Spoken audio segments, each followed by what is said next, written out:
The coterie, who had just been given domain by the prince and formally acknowledged within the city, were summoned to their first court in order to be produced before the entire kindred of London. After going their own ways, returning to their haven, the human who looks after the property, Miss Morovsky, was found unconscious and bludgeoned. You two are currently getting drenched. You can feel your socks getting wet in that really uncomfortable way that they tend to, with this squelching. And then you can hear from behind you, "Fuck. You fucked up." And as you turn around, you can see Darren Fitcher. You can feel the tugging as your fabric tears from the blade going through. Well, that's it. But the moment... Sometimes they have sticks up their asses, especially when it comes to ghouls. The way we work together, I wanted that to be different to the way they... It is different. Yeah, I know. And because of that, I just want you to tell me because I want to help. When will you see my mum? I've told you this, and I put the teacup aside. Right now, in order for you to see your mom, you have to grow up. And remember, after I finish my mission here, is when I will get to see her. But then after that, I'm not coming back. We will both be waiting for you. When I'm older? Yeah. His back, which is bare, has been opened, cut down close to the spine, with his flesh pulled back and dangled over the parts of his ribs which have been opened out in an almost wing-like fashion. He is tilted forward, and based upon the spray of the blood and the fact that the wound itself is no longer dripping, he's been dead for a fair few hours. We should go. We should go. Cleaning up. I'm going to go. I'm not quite going to go yet. Right. And then she just focuses on Tyler. She glances towards the door, Shut the door. I'm stuck. places a thumb on his forehead and just makes a small cross. And then grabs him by the chin and just... with such force that the neck twists all the way around and he detaches as his body just drops. You would also no doubt have noted the lack of a Tremere primogen. Naturally. Word is that Prince Emrys is considering candidates for the position of primogen. It's unfortunate that your sire happens to be one of those candidates. I would be incredibly surprised had he not put himself forward. But perhaps on a lighter note, I am also a candidate. If you didn't mind, if I could go and have a look in your room. I just didn't want to obviously go in without permission because that would be extremely rude. And I don't want to encourage that sort of behaviour in the coterie if I can avoid it. 7 successes. But it's As you lurch into the room, the weapon comes up and the bullet flies directly towards your eye, and it's almost as though time slows down a step as you duck down underneath and you grab either a statue or a picture frame and you just fling it at him, and it hits him square on the side of the temple, and you just suddenly smell blood. You can see one of the people that works for your sire, when as she turns and looks at you, you can see that she has a very nasty cut down the side of her face. She's about to say something when you hear, "Get back in here!" Yeah, if you listen closely, viewers, you'll hear the evil cackling going around with the ST's head at this point. Yeah, I can see the wheels turning. Come in. I'll go inside. At the centre of the ruins of this gallery, and by ruins I mean vases are smashed upon the ground and pictures have been taken down and ripped. Pieces that you know to be one of a kind, including your own. I thought bringing you here would make things different, but it's not different. It's the same. It's always gonna be the same. I thought you had learned. I thought you had learned what I wanted. What you wanted. I'm used to working alone. Need to learn to work as part of this coterie. Indeed. It's funny that several other kindred have already remarked as to the odd makeup of our group, but I think indeed in time that could prove to be a strength. We're all going to have to want to make it work. If we can, then I think we will have something that not many other kindred in the city have.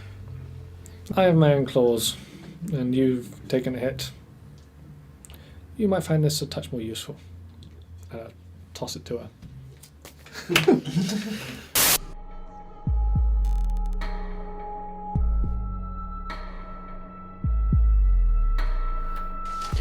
Good evening, everyone, and welcome to the 11th episode of Blood on the Thames, a Vampire the Masquerade Chronicle set in London, England. With me tonight at the start of Book 2... Carlos playing Moses from Clan Nosferatu. Hi, I'm Peter, and I'm playing Benjamin the Malkavian. Hello, I'm Rachel. I'm playing Katia the Tremere. Hi, I'm Jenny. I'm playing Agnes the Nosferatu. Hi, I'm Philip. I'm playing Jim Roy Woods of Clan Gangrel. So, as everybody knew that was with us... not last week, but the week before, we came to the end of Book 1, and we've had a period of downtime within the game. So we will get into the details on that in a moment, but first we're going to do a quick recap for what happened in Episode 10. So in Episode 10, Katia got to meet the Regent of the Tremere, and the Regent of the Tremere said to Katia that she had 2 hours to get her ghoul, Will, out from the hospital and back to the Chantry, and somehow, miraculously, she achieved this. Of course. However, on my return, I was given an ultimatum of either Katia would be punished or Will would be punished, and Katia, being the selfless and forthright soul she is, opted to take the punishment herself to prove that she was responsible for her own failings. However, this seemed to be the wrong option, and whilst Katia was manacled in the not-so-fun room in the Chantry, Will was... well, kind of tortured. Both legs were broken, I guess that counts. And was then forcibly embraced by Katia's own sire, Oliver. And it seems quite clear that Oliver has washed his hands of Katia completely. And now, after that, Katia fell into torpor, and she was roused by Sabine, her friend, putting her one step closer to a blood bond. After this has happened, the coterie had met up and discussed their current situation. It's clear that any more mistakes is likely that they will all then see final death. And because of that fact, the coterie has now agreed that they really should try harder to work together for their own mutual survival. And that is where we left Episode 10. So, I've spoken with you all in private about what you guys have been focusing on doing and what you've spent the downtime period doing. And for the last 5 months...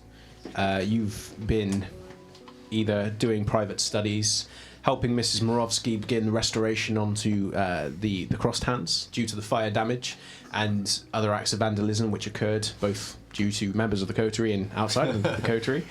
And whilst the money was changing hands, and although the place was considerably damaged, the renovations went relatively quickly, in fact very quickly. And despite the fact that there was a fire caused by a vandal, and there was a stabbing going on close to your haven, ironically, it seems to have brought a little bit more business to the crossed hands, and there are the occasional people coming through. It's not as abandoned as it was. It makes you guys going in and out and dealing with things not quite as easy as it was before, but then again, it's more money coming in. Miss Morovsky returns in good humour, seems undeterred by everything that went on. But to be honest, the ones of you that are remaining around in the haven for any period of time don't really seem to acknowledge this as much. You've got your own things going on, you've got your own people to see. Moses, when you have been conducting your own lessons, as it were, you managed to find Foggy, who'd actually been staying at your other place of residence and for a while.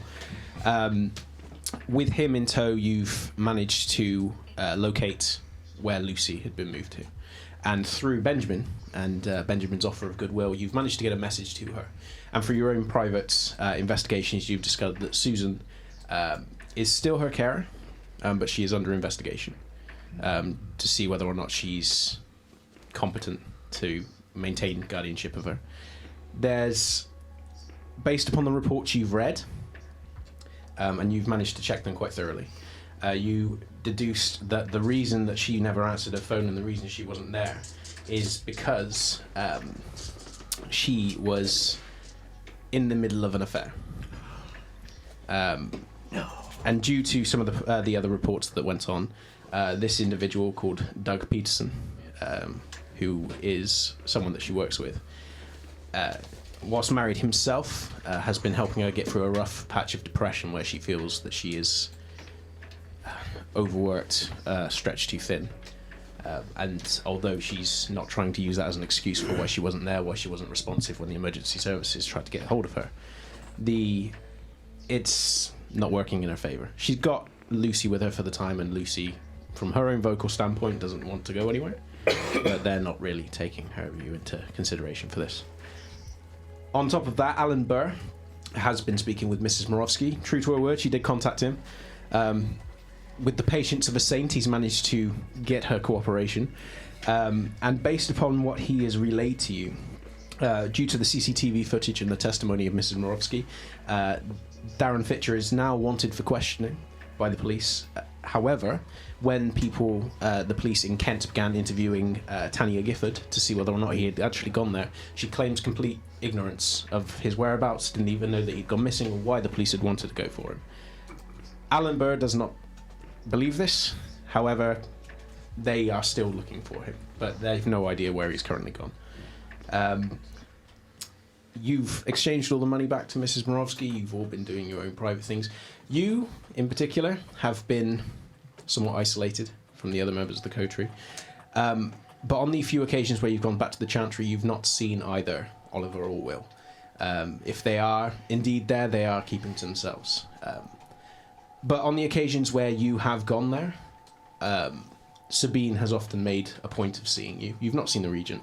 And one particular time when you do go back to the Chantry is after you all as a collective have gone through with your standing plan to return to Baker Street Station, locate the one affectionately known as the Gurgler, and decide to bring him back in. But in an attempt to try and avoid another social faux pas, Moses has reached out to a member of the Nosferatu clan called Goldilocks, who you know to claim that area as a domain. And much to your surprise, she was more than willing to let you just venture on and take out the Thin Bloods for yourself. She didn't ask anything in exchange, she just made it clear that she's eager to see how you get on. It's a not so veiled reminder that she will be watching your progress and what you're doing. And between all of you, particularly now that you have Jim on side, it's a pretty easy effort to locate and take these two individuals, one of which was Kine, and the other one, the Gurgler, was later revealed through a bit of investigation on your part to be an individual called Gary Keaton, who was a friend of Chris Young's before they died. And together you all brought them back towards the Chantry, and that was where you saw Sabine. That was where you were personally, on multiple occasions from that point, invited to join in the questioning. Now, Chris Young remains in a state of torpor, and much to perhaps your regret, the questioning is not as physical as perhaps you might wish it were. In fact, it's quite an interesting technique in which, when he is in a state of torpor, they are periodically releasing droplets of blood just out of reach of where his subconscious tongue can reach. And whilst he's in a semi-state of near waking, near rousing, they are whispering things to them, to Chris in this state, which is causing a physical display of reaction that shows he is becoming more agitated in this sleep state. But he doesn't wake. And Sabine, with surprising efficiency, seems perfectly capable of prolonging his sense of tortured unrest, as it were. She doesn't seem to be asking him anything specific. She doesn't seem to be asking for any information. She just is doing it. And she invites you to sit in, pulls you up a chair, and just lets you watch. However, when this second individual, Gary Keaton, is brought in, she offers you the first attempt to speak to him. He is conscious, albeit injured, thanks to Jim. But he is still perfectly vocal. Very scared, not as confrontational as Chris Young was. But you have that offer to go back and speak to him if you wish. Sabine is more than forthcoming, more than cooperative in giving you access to these two individuals, on the condition that they are not harmed in any irreparable way.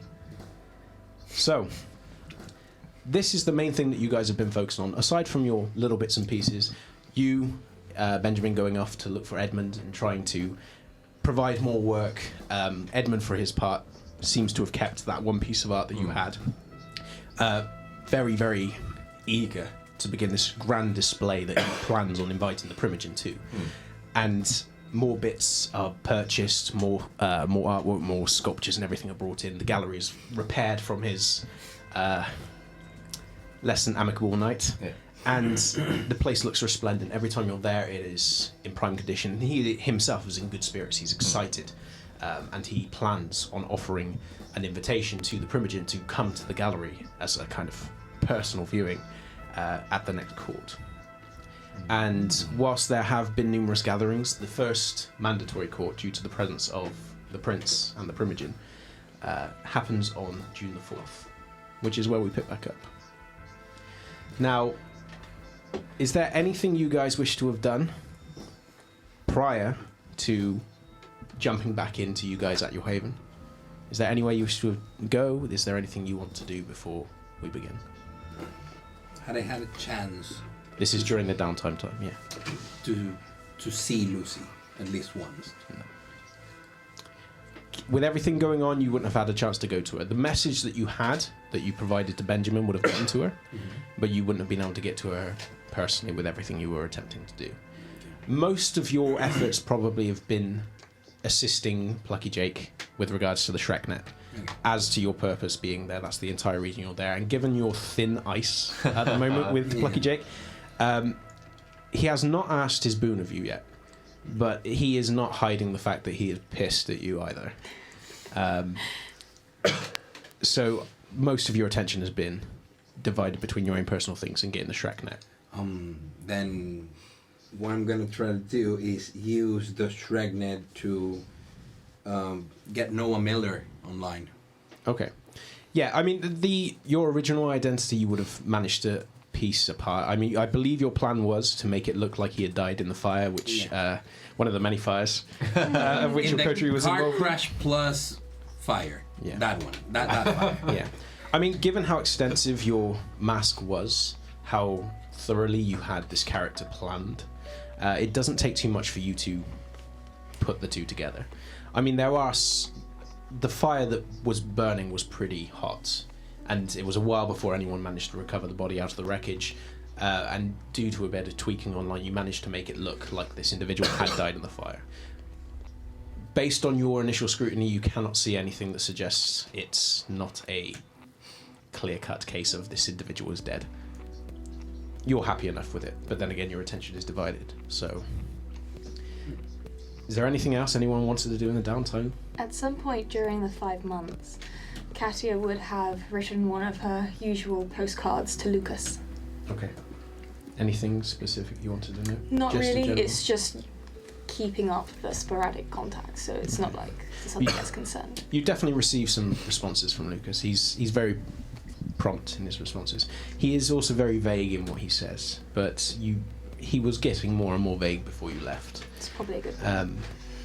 Not in the case that he doesn't want to engage with you, he's just very evasive when it comes to discussing his own things. He seems very curious about what you're doing, when he's going to see you, when you're free, when you can talk on the phone, anything like that. But as soon as a question is posed back to him, and this is throughout your entire conversation with him since leaving, he answers, but it's a generic answer that you could pretty much pull out of anything.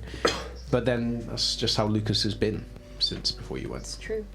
So Jim will have spent some time watching over Sarah and making sure she's doing all right with what she's doing. she is doing all right. She visits the grave a fair bit, perhaps more than she should.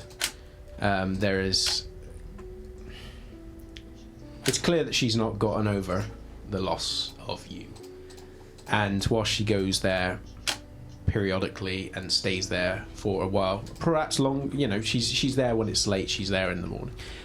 She is not adversely affected in the sense that when you're observing her when she's away from the grave, she's not struggling to keep her composure. She's not outwardly showing signs that she's not getting up, doing what she needs to do and getting on with everything. She seems to have picked herself up, but she just seems to be coping with it by going back to that grave. And it's getting to the point now where you can kind of predict when she's going to be there. And your own patrols have taken you both around her area and the area where Lucy went. And towards the end of this period, that's probably when you would have notified Moses that Lucy has been returned to the house with Sarah. They are still there. She is still under investigation. But everyone is back in their places. Any particular breaches that occurred? Any particular concerns that might have happened? Or everybody had a long period of thinking, okay, a lot's gone wrong. When's someone going to call us on it? And whilst some of you have already felt that dropping of the boot, there's not a lot. I mean, for example, by your own look, this has already been conveyed to you, but you would have looked on the ShrekNet, you would have done a thorough search, and true to what was said, the Nosferatu found that video, they took it down, and the employee that was responsible for uploading it, well, the details are not really recorded on there as to what happened to there. It's just clear that it's not a breach. It's not a threat to the breach anymore. And the Tremere have not mentioned it to anyone.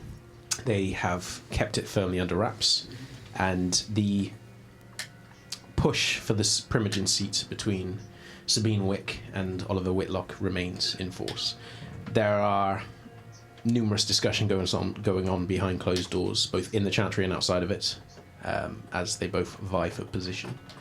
And on those occasions, Sabine is very, very difficult to contact. So, on this particular night, June the 4th, a particularly rainy night and quite cloudy, you guys all wake up back in the Crossed Hands, which is now restored. You do have individuals currently staying there, in particular a woman called Cindy Totterdale, a recent divorcee that Moses would have picked up by speaking to her. And Katia, certainly.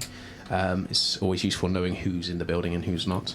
And Andy Welch, a 31-year-old construction worker who was partially responsible for helping to restore the building, and has a fondness for archaic-looking structures and seemed to have taken a liking to the place after helping to restore it. The other resident of this particular building has been quiet, apart from the few occasions where you, Katia, have believed you've glimpsed something. And on the rare occasion that something does occur, it often happens in the vicinity of your room. Moses would have witnessed on the one occasion which probably would have scared the living shit out of you. Es la muerte.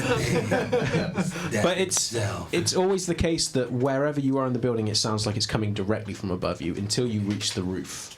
And then, obviously, there is nothing on the roof for anyone to be making the sound that you can see. But then when you follow these, particularly you, Benjamin, you would have noticed the direction of these sounds always come from the door to Katia's room. And whenever you are on the landing side, it always sounds like it's on the exact opposite side of the door. But then as soon as the door would be open, it would only ever be... Do you want something? No. So there is one last really important question. Okay. Which is that Benjamin gave Mrs. Morovsky some money to buy Jim some clothes. Yes, and that is also another point. Mrs. Morovsky, true to her word, has gone out and bought as much as she could buy clothing for Jim. And much to your surprise, they are actually well chosen, well thought out. Jim probably looked at them and still thought, yeah, if I have to, I'd rather this than Benjamin's alternatives. But it's still pretty good. She seems to have quite an eye. She managed, in her brief meeting with you, to eye up the kind of things that you wouldn't just immediately go, thanks, and then just, never wear again.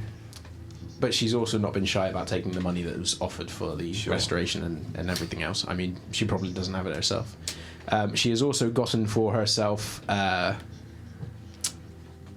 it was actually quite surprising. There was one occasion that you thought that you'd left the knife out on the side, your particular knife that has been scrubbed down and removed of all evidence that it belonged to Darren Fitcher. But then you actually did a double take and realised that this pen knife actually belongs to Mrs. Morovsky, and that she has now armed herself. Good stuff.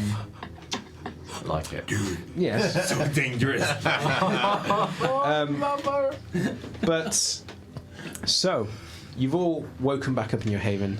You are all aware that there is a court date today, and because of the presence of the prince, whether or not he's going to offer any declarations, whether or not he's going to give any orders, it is mandatory to check in, as it were. And this is probably the first occasion that you as a coterie have been in a position to make one of these. You've certainly not been there long enough for any other mandatory courts to come up. You know that the kindred of the city are going to be there. The ones that you've met and the ones that you haven't. The ones that you've annoyed and the ones that you... Are yet to annoy. Yet to annoy. And the ones that you have, that have a fondness for you. This is a big occasion for all of you. What are you doing? Are we kind of meeting somewhere as a group? Over to you guys. What are you doing? Before we go. I'm getting Foggy and myself dressed up for the occasion. Okay. Then I think you and I would need to make sure we did a once-over, both Moses and Jim, with, oddly enough, more concern for Jim. Before we leave. Yes, no, quite. We should make sure that they're presentable. Presentable. I think that's the right word. And also a check, to make sure that we're all aware of what not to do. Exactly. As well as what to do. That would be wonderful. Good. So, you spend the time getting ready between the two of you, and you two, undoubtedly, both in the basement and in your restored room, just as Spartan as it was before it got burned down, probably more so at this point. Yeah. You all managed to gather in the lobby. Any residents, in particularly Miss Totterdale and Mr. Welsh, are already either asleep or they're out. Mrs. Morovsky is in her usual seat, but she is involved on a phone call and just kind of nods as she's just sat there listening. But she does a double take as she comes down and just goes back to speaking.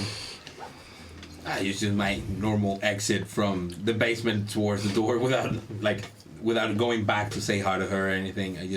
I want to keep not hungry for the early parts of the night. Okay, so it's probably wise. Me jumping into cars, going like, let me know when we get there. Like keeping my face completely out of the picture. I mean, you're all, aside from, you're all on Hunger 1. I'm working on the assumption that you guys would have woken and tended to any feeding needs you had. It's generally considered decent decorum to show up at court having fed, or Elysium in general. So, you would have seen Moses come out in his dapper suit, and Foggy with a little bow tie, tailing at his heels. And probably Jim coming Absolutely down. darling. Oh my gosh. For the benefits of the viewers, if you'd all like to take a moment to actually describe yourselves again for the start of book 2. As we did earlier. Okay, cool. So Moses is he's a Nosferatu. Sadly, he's a little bit on the repulsive side since he's all monstrous and deformed. He looks very scrawny looking. He bone and sinew mostly. The skin is really taut around his skin. He has this ashen gray complexion, big sort of bags under his eyes, giving him this sort of raccoonish appearance. Massive eyes, yellowish in color. A very pointy, angular face with a mouth filled with sharp teeth. Always wears a beanie with fox ears, and even though he doesn't look like this every single night, he always makes his best to at least be decently clothed. So Benjamin looks to be in his early 40s. He's white, he's about 5'10". He's generally quite smartly dressed and tends to wear kind of fairly minimalist 90s style clothes and lots of collarless shirts and rolled up shirt sleeves and things like that. He is clean shaven and, as I say, neatly turned out, apart from his hair, which is slightly curly and a little bit slightly out of control just on the top. And generally speaking, he tends to look either terrified or nervous or somewhere between those two poles. So Katia is pretty tall. She's kind of strikes a bit of an androgynous silhouette, or at least she used to dress like mostly in fairly baggy clothes. Like there's not really the fabled Tremere class going on. But lately she's been putting in a lot more effort. She's kind of gone all out for tonight. She's going full dapper mode. Yep, she's pretty tall. She's got very short black hair, and she'd have quite a richly tanned skin tone, except she's dead, so it's kind of greyed a little bit. But she's almost always smiling.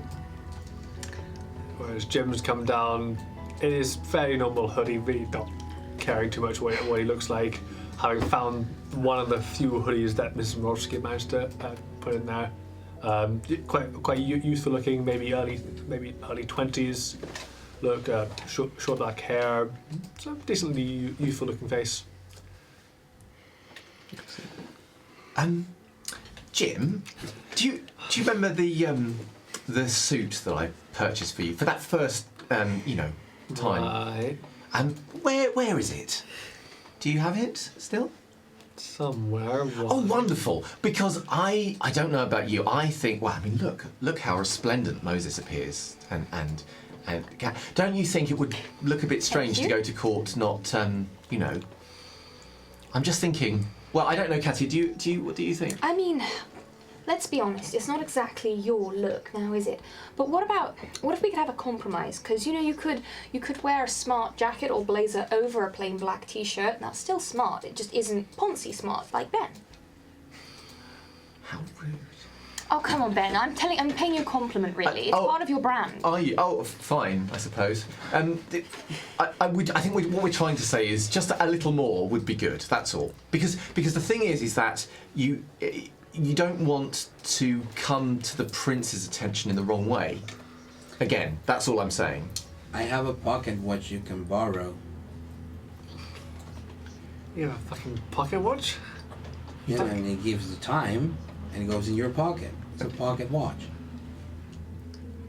It's up to you, Jim, obviously, but given that we're all in this together, might I beg that you put on just a little something, anything, just something, because even though, you might think this is all a load of nonsense, they don't, and they're the ones that decide if we get to see tomorrow or not, so, let's...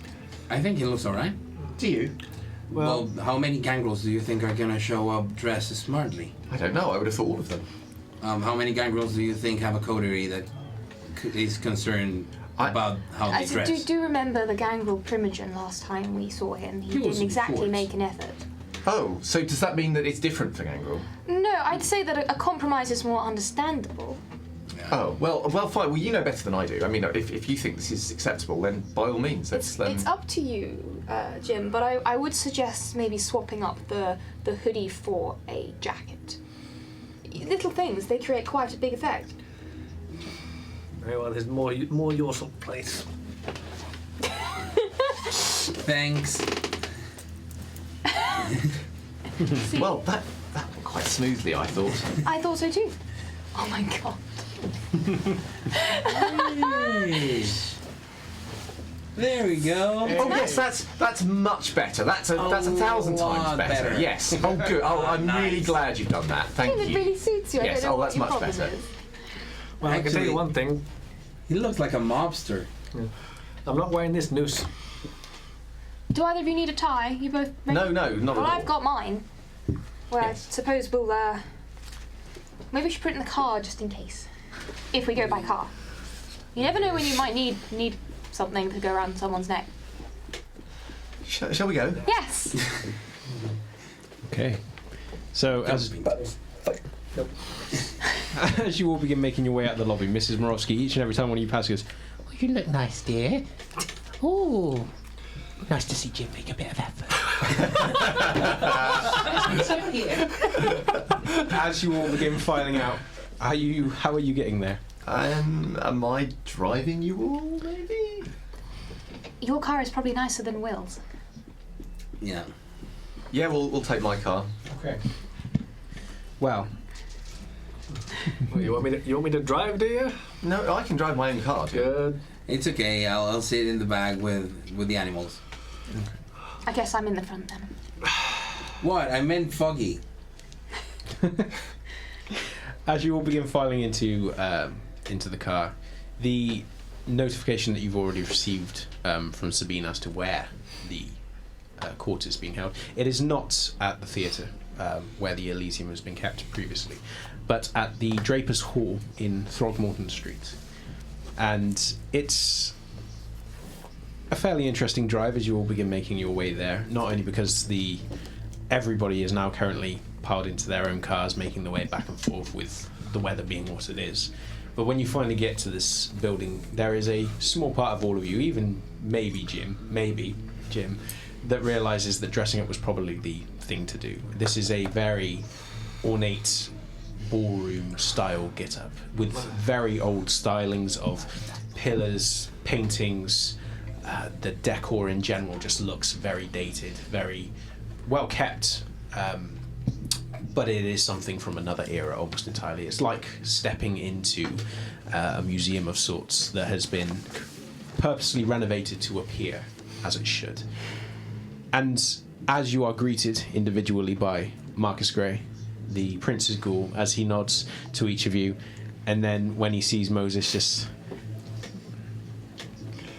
Mr. Moses. Hello, Marcus. You, step inside, please. Thank you. Come, Plucky, come. There, he nods and watches each of you. You step through. There's a more of a kind of, oh good, she's with them nod as you step through, but everybody else that is on the inside, because the corridors that you enter into are largely barren. Apart from Marcus himself, there's no one that works there. There's no kind there. The place seems to have cleared out, and for a while you think, oh, perhaps you're early. But then, as you're stepping towards one of the largest chambers in this building, you can hear voices, and the large doors which guard them from your sight are slowly pushed open, and 80 or so kindred are piled into this gigantic room. Perhaps not all of them together, some probably split off into different chambers, but by and large there are a lot of kindred here. And you can immediately tell what they are, not only because of the paleness of their flesh, the fact that there is absolutely no pretense as to what they are. None of them are breathing, none of them are blinking. It's like watching animate mannequins just moving. And even now, being as dead as you have been for as long as you have, it is still striking. It's still a stark reminder that you are not human anymore. Couple this with the fact that quite a few of them are dressed in period clothing, authentic period of clothing, dating anywhere back from, based upon a quick glance towards a member of the Primogen, you're guessing the 900s, all the way up to maybe the 1940s. Everybody seems to be dressed in various styles. Not everybody. Plucky Jake, for example, who you do glimpse on the far side of the room, who is currently in discussion with numerous members of the Nosferatu and outside of the Nosferatu clan, is wearing just his leathers. He doesn't seem to have adorned himself anything beyond that. But there are kindred everywhere, in the middle of drinking from glasses filled with what you can immediately tell to be blood. Just sitting on their own, observing. There's one or two other people that are having more animate displays. There is entertainment in the form of a young woman who's up on the stage playing a violin. She is doing it exceptionally well, certainly to the degree that you two could appreciate. There is a degree of skill there, but she doesn't seem off-put by the bodies in the room, by these animate corpses in front of her, and she doesn't seem to be noticing them. She just has her eyes closed and she's just playing. And there are the occasional kindred, particularly one of the Toreadors, which are observing her, and you know them to be Toreador just purely from the fact that they currently are on the arm of Michael Chase, who is likewise admiring. And by looking for Michael Chase in that quick glance of the room, you notice where Edmund St. Clair is. And Edmund St. Clair is about halfway down the room, doing his absolute best to ignore that area of the room where Michael Chase is, and just focusing on numerous art pieces which are adorning the walls. And he seems to be looking at them with the eye of, I've seen better, but I like this. In that Edmund way that he does. Now, on a casual glance, there are many of the kindred that you recognise in the city, and there's quite a few of them that you do not. Certainly not by name. You are all currently stood at the door. There are different tables with chairs, different place settings that aren't going to be used, and they haven't been touched, because there's no need to use them. But there are goblets of blood all over the place, and there are people moving in and out, kine or ghoul, very likely to be ghoul or bloodbound humans. They're just moving in and just offering up orders. You cannot see either the constable or the prince, and there are a few members of the Primogen that either haven't arrived or just aren't in plain view. But everybody is in the middle of talking. There are more than a few glances owed your way as you come in through the doors. Do we see any anarchs as we did on the previous one? Yes. They are still there as well. Deacon Rhodes, you spy in the company of Alice Hughes. And they are about 2/3 down the room. They are, surprisingly, they have not really kept to themselves. They are speaking with members that you know of the Camarilla, but the members that they are speaking to seem to be likely kindred that aren't much older than you. The older kindred seem to be paying them absolutely no mind, or showing, giving them the occasional comment and glance, which is, they're not really making any real effort to keep it quiet. But Deacon Rhodes, although the other members of the Anarchs, for example Carl, Mayer, are shooting back glances, clearly on the edge of their temper, none of them loses anything, none of them gives a verbal response, and Deacon Rhodes just seems completely unfazed by it. He's just observing, chatting to any kindred that come up to him and just speaking with them. He himself is dressed up immaculately. The Anarchs around him, casual smart is probably the kindest you could go, but the only individual that looks to have made absolutely zero effort other than Plucky Jake that you can spy, well, there's one or two, but the main one you can see is the Primogen. In fact, the Gangrel Primogen that you know to be Corwin, whilst he's still wearing kind of cut-off cargo-length trousers and a hoodie, he does have a kind of tie, which he hasn't even done up. It's just kind of dangling, and he's just there at the edge of the room, just staring at people as they go past. And there are one or two kindred that go past him and say something, and immediately looks at them, and then just shifts his weight onto like one foot just so that he's facing them fully. And these young kindred, who probably then realise this is, they made the wrong move, begin backpedaling or making their excuses and moving off, and he just watches them as they go, almost like, no, come back, say it again. But other than this, everybody seems occupied. There are glances going your way. What do you want to do? You are currently in the doorway, all four of you. Well, first we should make our way into the room. We can't stand here in the door. Oh, of course. Okay. Just follow suit, guys. Come on. Act like you belong here, even if you don't feel you do. Belong. I mean, I'll follow them into the room. Okay. Yeah. Okay. Are there any people that you want to make your way to, or are you just kind of moving away from the door? I mean, I'm scanning the crowd. I'd like to kind of have an idea of where my people are dotted around, I guess. Okay. You do manage to spot Victoria Talbot, who is currently in a discussion with Elizabeth Addington, the Ventry Primogen. And they are both in a similar style of dress. And the way that they are speaking is quite eerie in the fact that they are very close to each other and they are just talking, almost like in a sisterly way. But the fact they're not blinking, the fact that they're making this eye contact, and the fact that every now and again they will both stop and just observe someone. It's like a scene from one of the worst horror films you've ever seen, in that they do everything in tandem. It's quite eerie. You'd expect them to be almost sister-like. But there is also an air to how they are speaking to one another, almost like they are discussing business with an edge to it, rather than anything else. But any casual observer would think, oh, they must be friends. And anyone that knows anything about kindred politics thinks, I'll be anywhere else. So, you do manage to spy the regent. You do also manage to spy Sabine, who is currently in the middle of a discussion with what looks to be a young woman. She has her hoodie up, she has long hair, and she is in the middle of discussing with Sabine when you start making your approach around. And the moment that Sabine kind of spies you, she offers you that smile and the nod, and the girl turns and looks around towards you, and immediately her eyes settle on Moses, and then she counts her head. And it takes you a moment to realise that you do know this kindred. You've seen her before. And then you also recall seeing her in an alleyway, and recall the image of her making a full run at you before you scarp her off. Oh. Apologies for that time. Can I go? And Sabine, oh, of course, darling. I've got someone else I need to speak to anyway. And she goes straight up to you and says, ignoring you.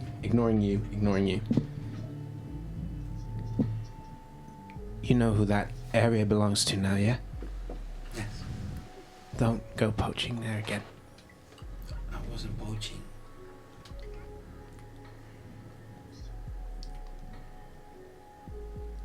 I'm watching you.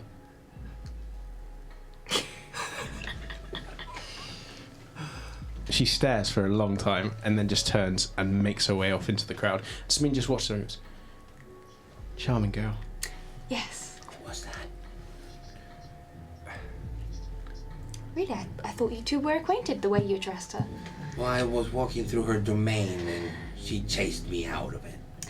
I see. Oh, were you doing anything you should not have been? No, I wouldn't be walking out of there. I'm sure Moses knows better than to do anything like that. I'm afraid we've not been formally introduced. No, of course not. How rude of me. Please allow me to introduce my coterie. Of course, this is Moses. Pleasure meeting you. I am the picture of politeness. She seems tickled as she just shakes your hand and then offers her hand off to Benjamin. Benjamin Green. Oh, hello. Nice to meet you. Oh, pleasure. And Jim Roywoods. Very slow. And this shaking. Everyone, this is Sabine Wick, good friend of mine. What's a pleasure to finally put faces to names. And to answer your question, that was Martel. Foggy. Martel? Martel, yes. Martel. Okay. I was just doing some catching up. I've not seen her for a while.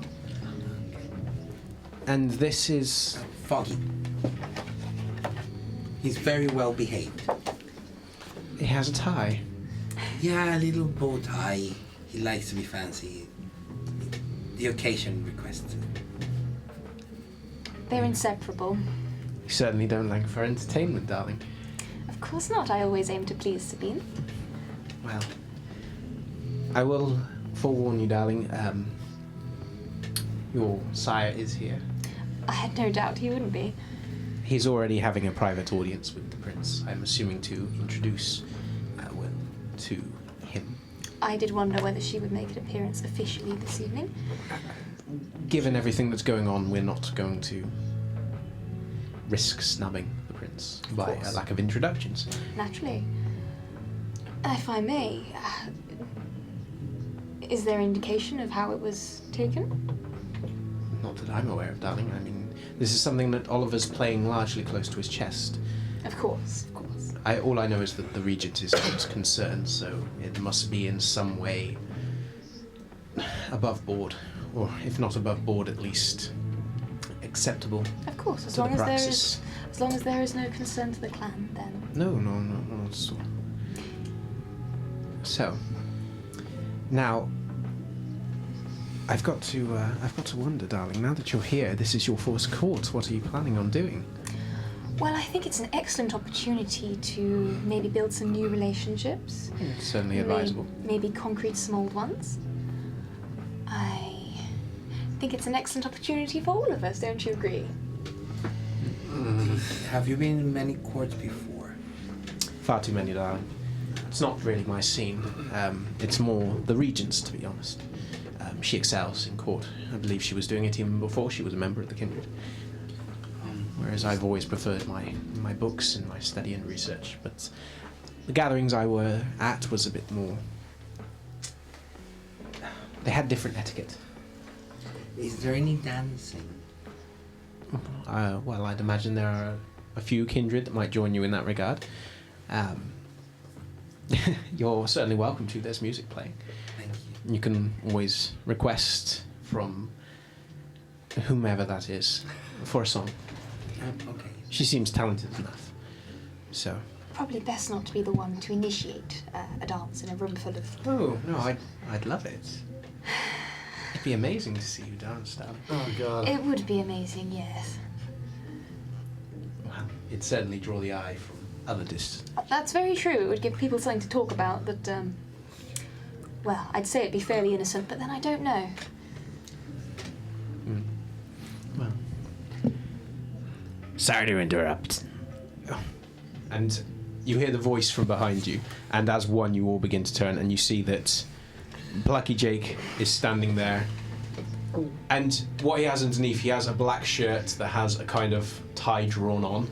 It's like one of those ones that you might wear as like a stripper or something. One of those ones that's just covering the top portion.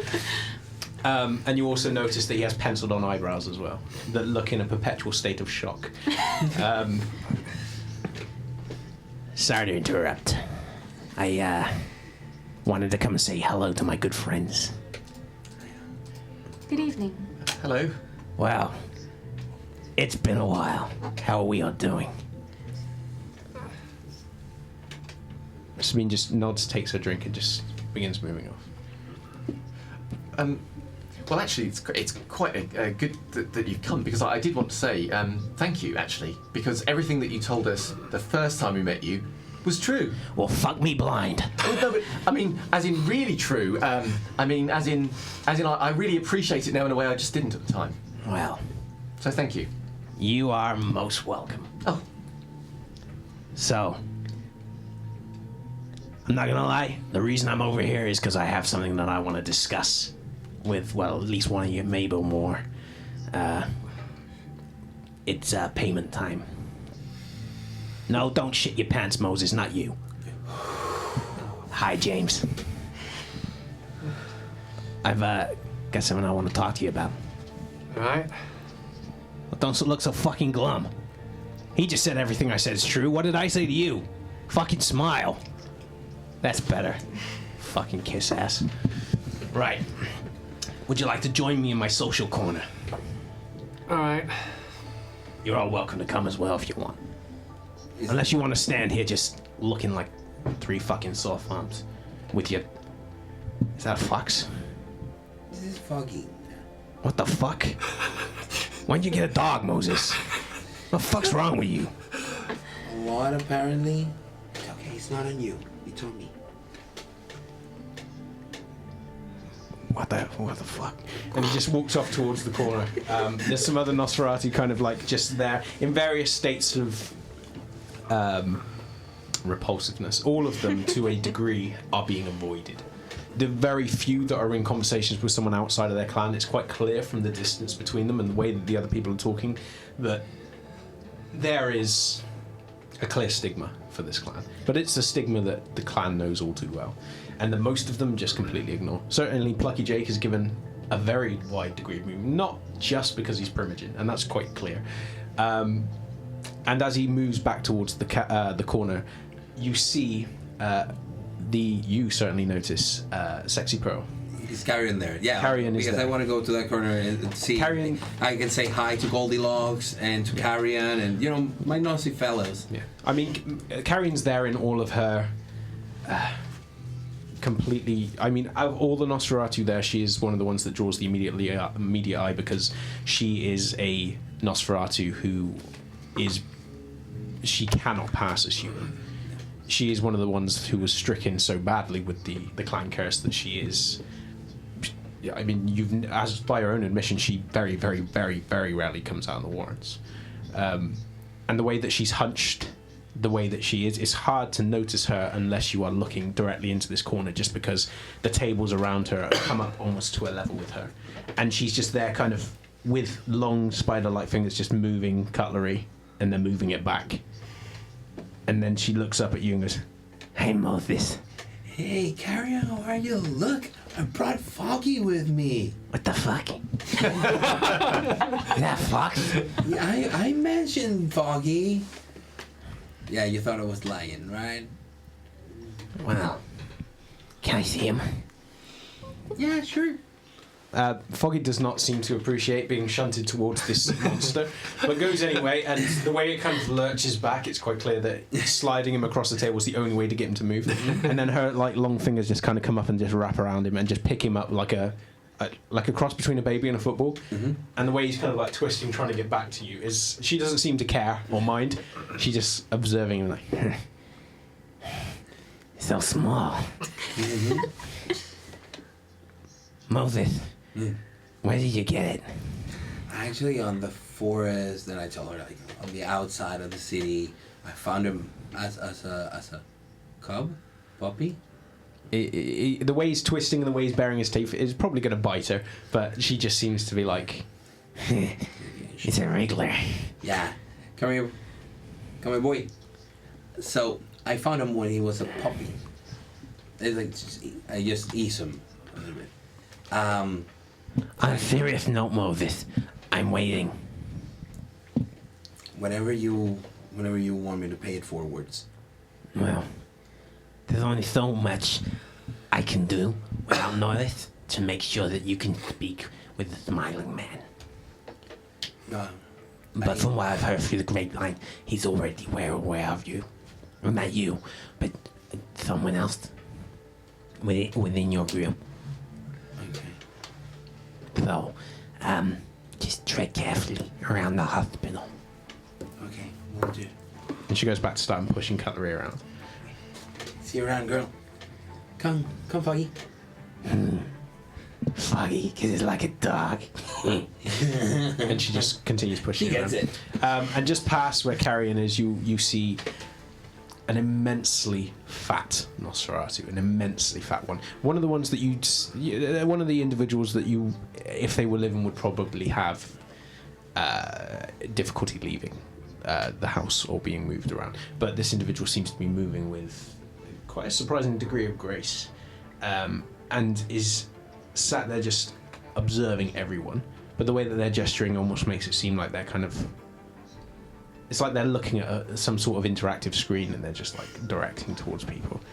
And the way that they're looking, it's almost like they haven't seen people before and are just observing. And then Plucky Jake just moves in and goes, Fuck's sake, Maurice, just sit the fuck down, alright? You look like a fucking idiot. and Maurice just stops. Salud. Oh, bless you. And he goes off and moves. The other kindred that is left is... It takes you a few minutes just to realise that this is a Nosferatu, and you only get that by when you come into close proximity to this individual. It's very... There's an air about them that makes it... It's like when someone is... the way that they're looking at you or the way that they're speaking, there's something about them that makes you uncomfortable. But you're not quite able to place what it is. That's what this individual's like. And like Jim, is not dressed in... Or certainly as Jim was before, not dressed as you'd expect someone to be for a court. Has long hair, and the half of the face that you can see just looking out from underneath bears the edges of what looks to be a burn.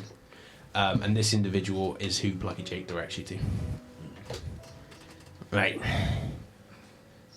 Well, this is Agnes. Say hello. Hello? Not fucking you, her. Say hello. Hello. Hi, Agnes. Oh my god, you're all so fucking social. Well, do you want to tell them... Well, actually, not in this room. Fucking follow me. And he starts leading off towards one of the quieter corridors. He doesn't go into any particular room, but in this stretch of corridor, there is only one individual, and that's a kindred that's moving back into the room that you've just left. And he waits for everybody to file into it, and then goes, Right. Do you want to fucking tell them what you just told me? Oh, you mean about the fire? Well, about everything. About everything. Well, me and my friends, coterie, the fire, I could escape and out of London. That's it. My fucking Basically. god. Okay, right. What she's not telling you. This here is the child of my broodmate. That asshole Bob, as I like to call him. She calls him Bob, but he's always going to be that asshole. Don't fucking roll your eyes. He is an asshole. There is a warrens between Reading and here. It's a warren that we often use to get people in and out. Some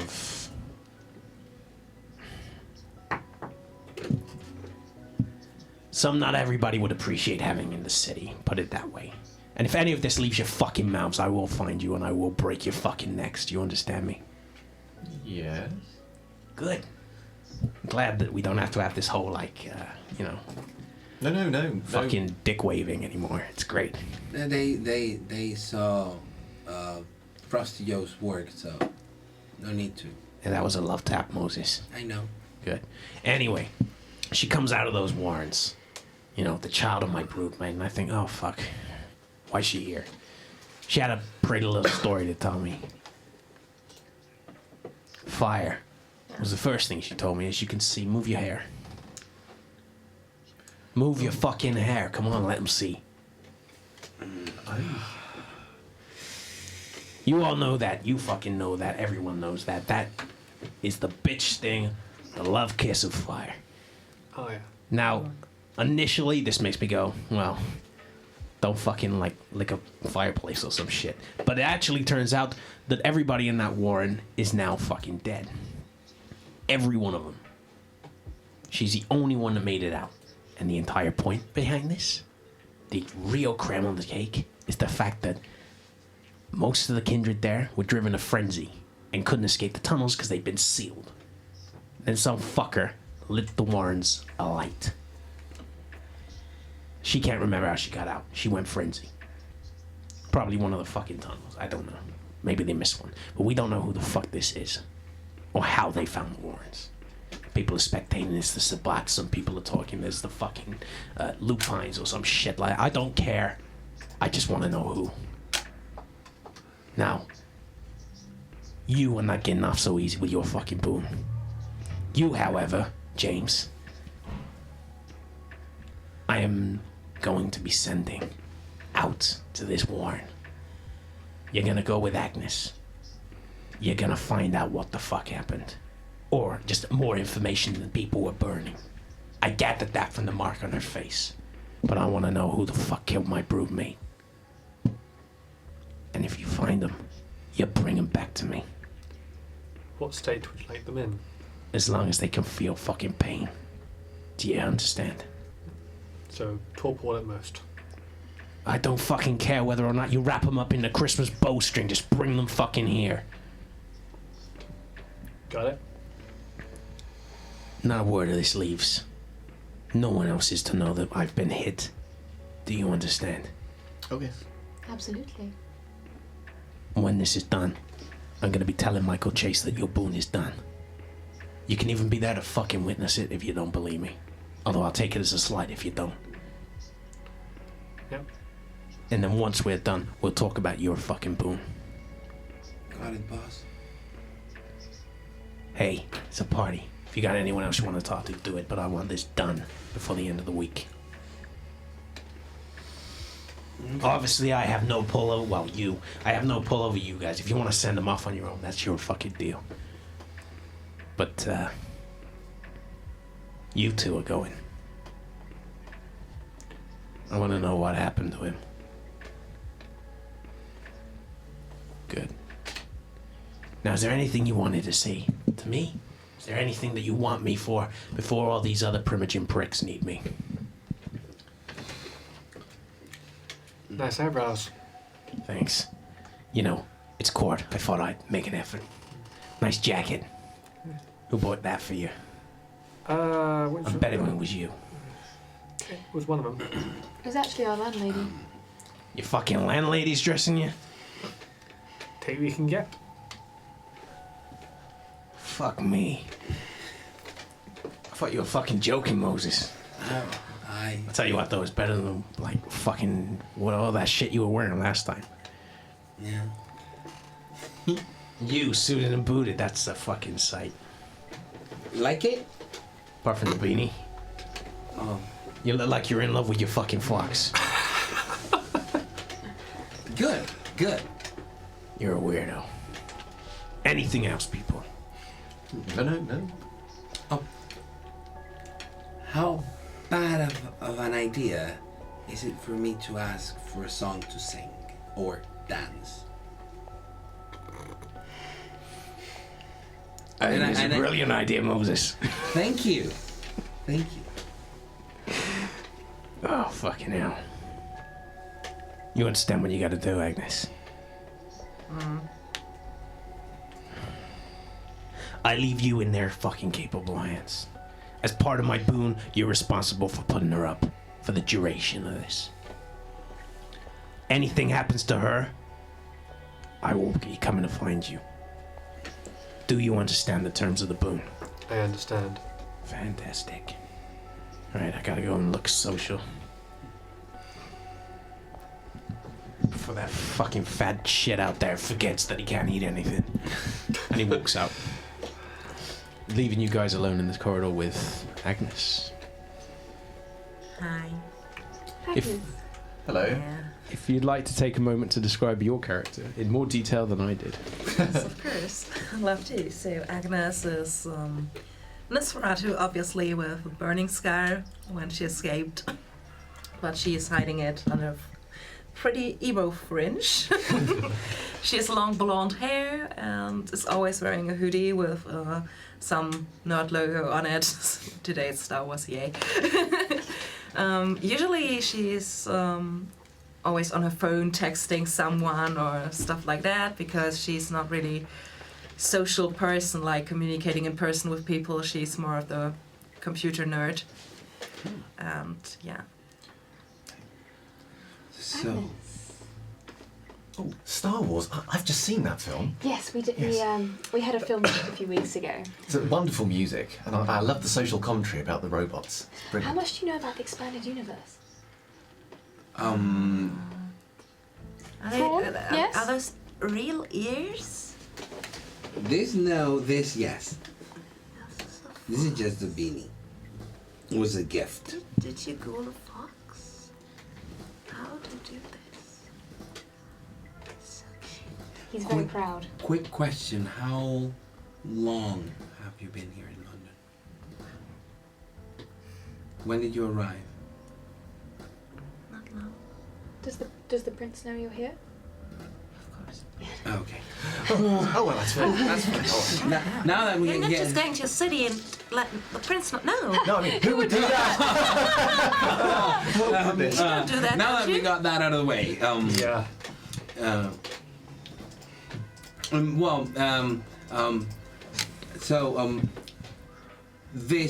This thing. Are you sure everybody else was dead? Have you gone bad? No, I And didn't. check. I guess they're dead. There was a fire. Okay. That's why they want me, isn't it? They were all gone Take crazy your and fucking mad. clothes. I don't remember anything. I don't remember how I get out of there. Well, if I may, Yeah. we have plenty of space to for you to stay in the duration while you're here. Just let us what we can do. Let us know what we can do to make your stay comfortable. I just want to point out: the longer we're not in there, the longer our absence might be noticed. Oh yes. Oh right. Yes. I'm going to go out there. Yes, was there anyone you wanted to see while we were here? Well, I've got to say hello to Edmund, of course. I don't know if any of you would like to meet him. I might Who's call that? you. Really I'm want to intrigued. Oh yeah, that Edmund. Let's go. Let's just stick together then. Oh, all right. I'll lead the way, and I'll head out towards You're looking for welcome Edmund. to join Okay. if you'd like. Actually, she has to she has to stay with us now. I mean, not all we don't all have to stay together right now. Oh no, As no. long as she's with Never some of mind, us. you won't even notice me. Wait for me. I'm coming. I'm going there as well. Come. Okay, you make your way back into the room, and not a lot's changed. People have changed positions. People are talking to different individuals. You see now that the majority, in fact, all of the Primogen is now in attendance in various places in the hall. The prince is still not returned, and you don't notice either your sire or Will. Obviously, they're still in audience. You do notice that the constable has returned, and she is at one edge of the room, just staring at everyone in equal measure. It's a single glance that she just does with a sweep, but you get the feeling that she's not missing anyone, and she's not saying anything, and nobody is approaching her, but she is the one kindred in this room that probably has more area given to her, more personal space afforded to her than Plucky Jake does. And there are a few individuals which glance her way, probably the kindred, certainly based upon how they've been moving, who they've been speaking to, that you recognise to be younger kindreds such as yourselves. They are giving her the occasional glance, but the moment that they look in her direction, her head suddenly swivels and just looks at them. And the moment that she catches eyes of them, she counts her head, and then all of a sudden they just stop and just look elsewhere, and then just scurry off somewhere else. And then, quite suddenly, she breaks off from where she's perched and just moves around the edge of the room, just stopping every now and again, just observing someone else. And the way that she's looking at people, there's no malice in what she's doing, not outwardly, but it's felt in everything she does. Almost like everyone in this room, she is so close to just going for. But the expression on her face is just very tranquil, almost relaxed in the way that she's just observing people. And she comes close to the coterie as you begin making your way across. And the moment that she walks past Agnes, she stops and just turns and looks at her from behind. And then she just looks over each one of you. And she's still watching you even as you continue across the room towards where Edmund is. And Edmund is in the middle of looking at a piece that covers the majority of this section of the wall. And he's just looking at it almost as though he's been staring at this for hours. You know he hasn't, but the way he's looking at it is almost like he's scrutinising every little detail about it. And he doesn't seem to look around as you approach. Well, I won't disturb him looking at the painting. I'll wait. Okay. He has his glass there. And 5 minutes passed. So I asked him for 5 minutes. He's just staring. So I'll say, I'll turn, because assuming they've caught me up, I'll say, he's very, he has an eye for art like no one else. There are insights going on at the moment. We shouldn't disturb him. So we'll come back when he's ready. And I'll have an admiring look at him for a moment, and then I suppose head somewhere. Oh, has he seen me? Benjamin! Oh, Edmund, hello! Join me. I'll go over. And then he seems to notice, as though for the first time, that you are not on your own. And then his gaze just goes over to Moses, observes him, observes the fox. It almost seems to glance at Foggy and is like, okay. Looks over towards you, and then he spies Katia and then stops and just looks again. Is this her? Yes, this is Katia. Everyone, this is Edmund St. Clair. You've probably heard of him. This is Katia Stern, Jim Roy Woods, Moses, and Agnes, who I've only just met. And Foggy. Oh, and that is Foggy. Apparently. I've heard so much about you. The pleasure's all mine. She... Where? Which side? Which size was it? The right.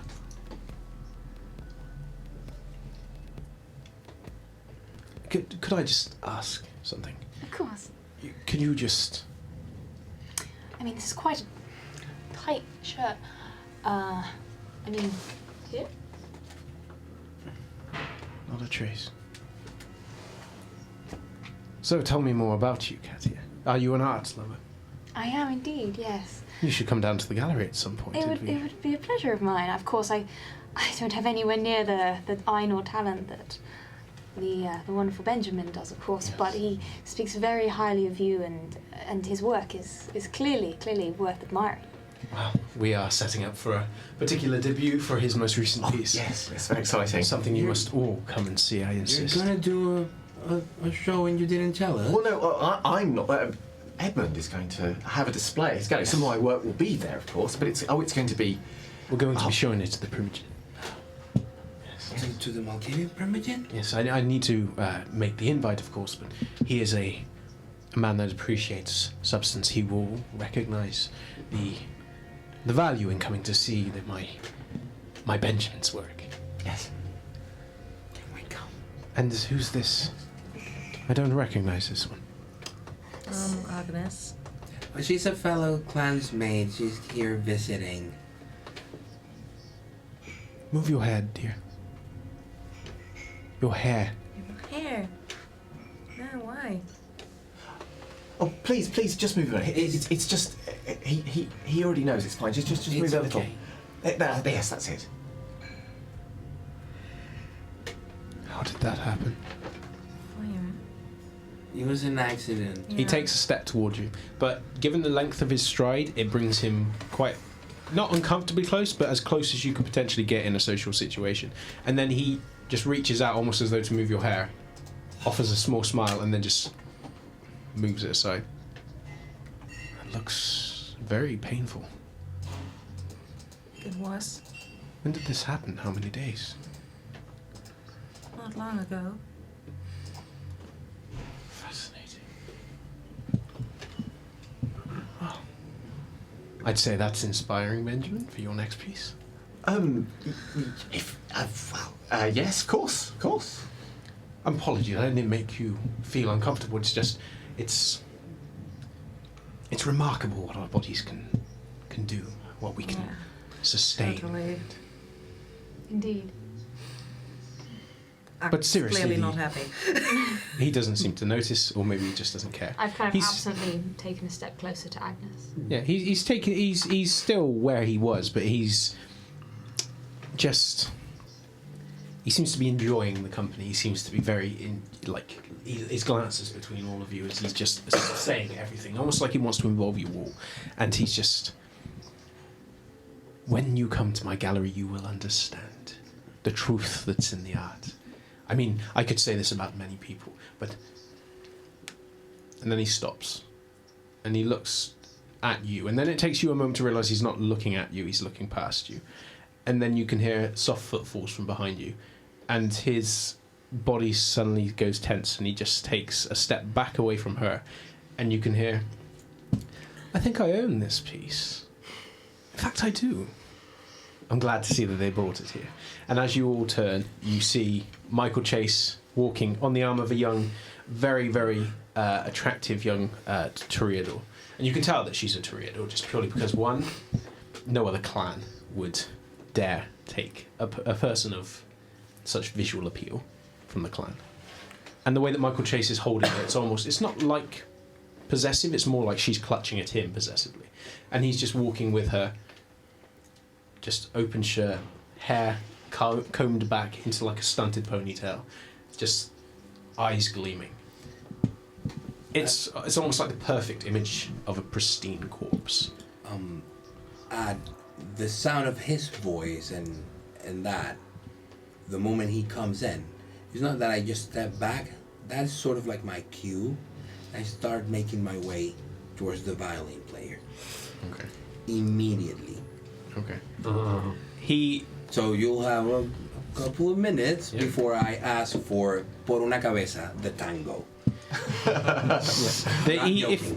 If you head off, he doesn't seem to notice you. That's the thing. He will not notice a Nosferatu. He doesn't seem to notice any of you. In fact, he's looking towards the art piece. Edmund, however, is fixated on him, and there's no real expression on his face. He's kind of gone from being energetic to just being passive.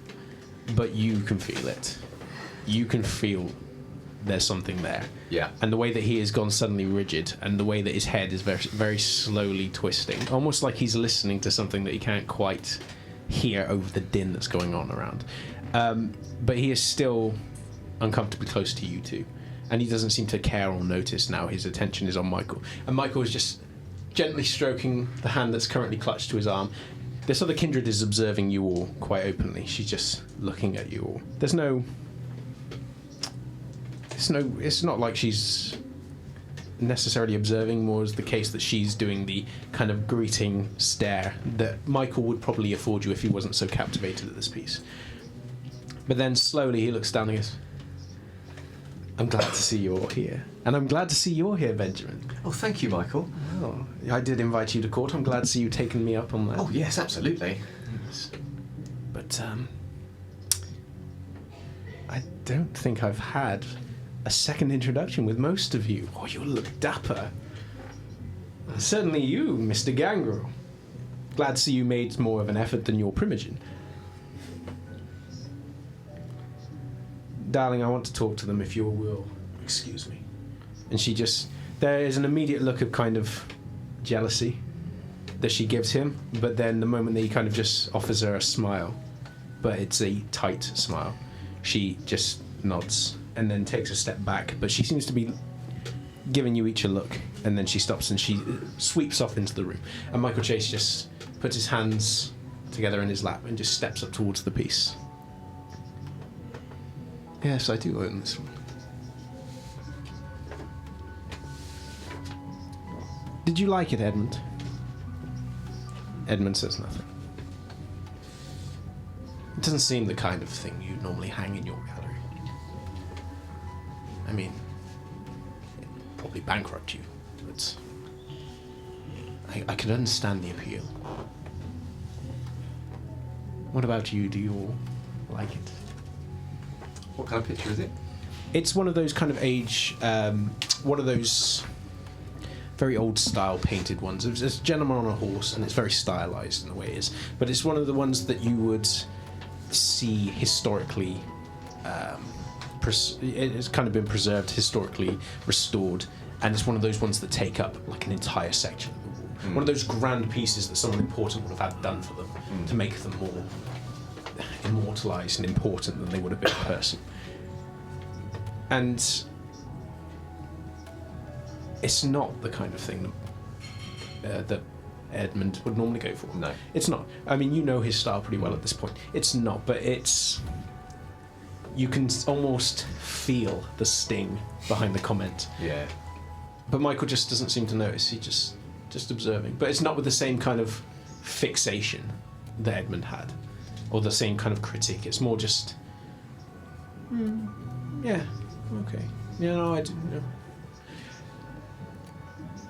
So, how are we doing? How are we finding court? Hello there. You're awfully pretty for a Nosferatu. You shouldn't hide your face, darling.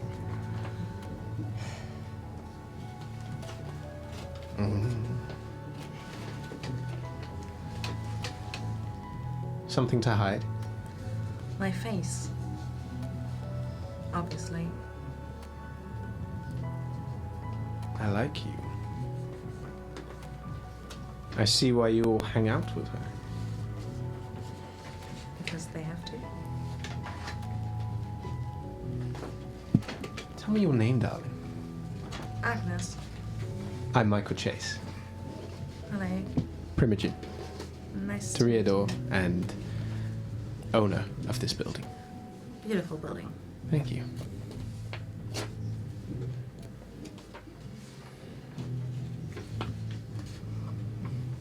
So, how are we finding court? Oh, well, it's... Don't make me carry the conversation, darlings. This is an awfully dull and lacking in etiquette practice, I'd say. Come on, Katia.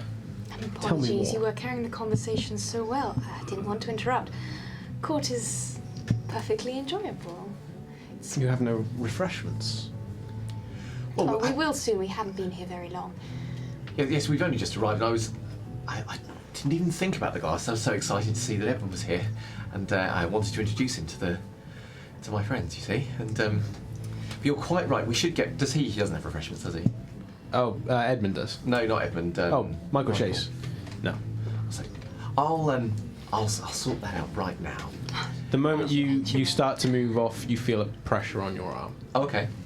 And you stop and glance down quickly, and you realise that although he's still staring at Michael, Edmund's gripped you by the arm. Okay, well, I'll stop. Seems someone doesn't want you to leave his side. I suppose I'll stay a little longer then. Wow. Would you like myself and Jim or Moses to bring any refreshments? I'm not there. That would. Of course you're not. That will be wonderful. Of course. I'll be back in a minute. Wonderful to see you again. Likewise. What made you decide to hang this particular piece for tonight? I literally want the tango to interrupt that conversation. Okay. As best as she can on a violin. It's just, it's the typical tango. I think it's in Scent of a Woman. It's called Por una Cabeza. You probably have heard it. It's like the stereotypical tango, and it starts with a violin. Okay. So, as though on cue, it begins starting. And everybody just stops and stares, turns around and looks at this sudden abrupt change in musical tempo. And they all observe as... I actually, to make sure that conversation stops, I even start singing the first couple of verses. What is he doing? Por una cabeza de un noble potrillo. And I start like walking around with my hand towards whomever might take it. Okay. Isn't Nosferatu? They generally hide, not display themselves. Maybe a little contradiction is time. So, we'll say this is Charisma plus performance. Yes, it is. He's been waiting for this moment. Are you gonna rouse the blood for this roll? This could be the most important roll you ever made. Actually, yeah, I am rising the blood for this. Yeah. He's gone all out. So it's going to be You don't want to get this roll wrong, do you? This really? is where our musical episode begins. This. Just don't put ideas. Come on, good luck. I'm going to spend the willpower point. Yeah. Because so far I have 2 successes. Not And bad. bang, gonna cut it. Strictly come Nosferatu. Three You need another. 3 non-hunger die. Yeah, come on. Did you get an extra? Did you get your round size in there? Yeah, it's Yeah, there. cool. And that is 3 successes. Total? Total. Yeah. Someone wants to dance. As in taunting anyone who might know how to dance tango. It's like, hey, if you know, come here and let's do it. No one moves. Everyone is staring at you. Uh-oh.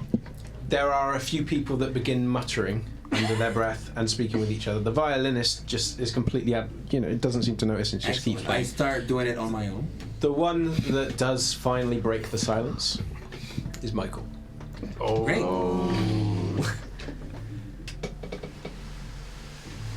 A Nosferatu dancing. We've gone to get drinks. Yeah, we go. I'm trying to hide.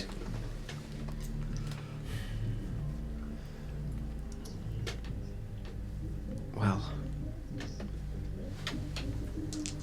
given present company, and he gestures towards Edmund, a lack of artistic standard would probably be fitting. And Edmund's head twists a little more, and the grip on your arm increases until it's painful.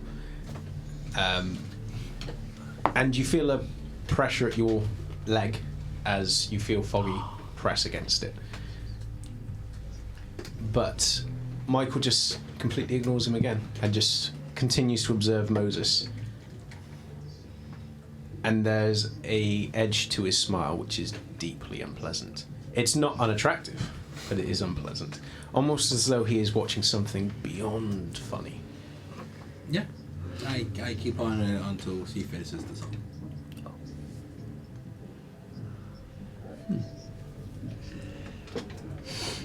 He's certainly worthy of appreciation for his efforts.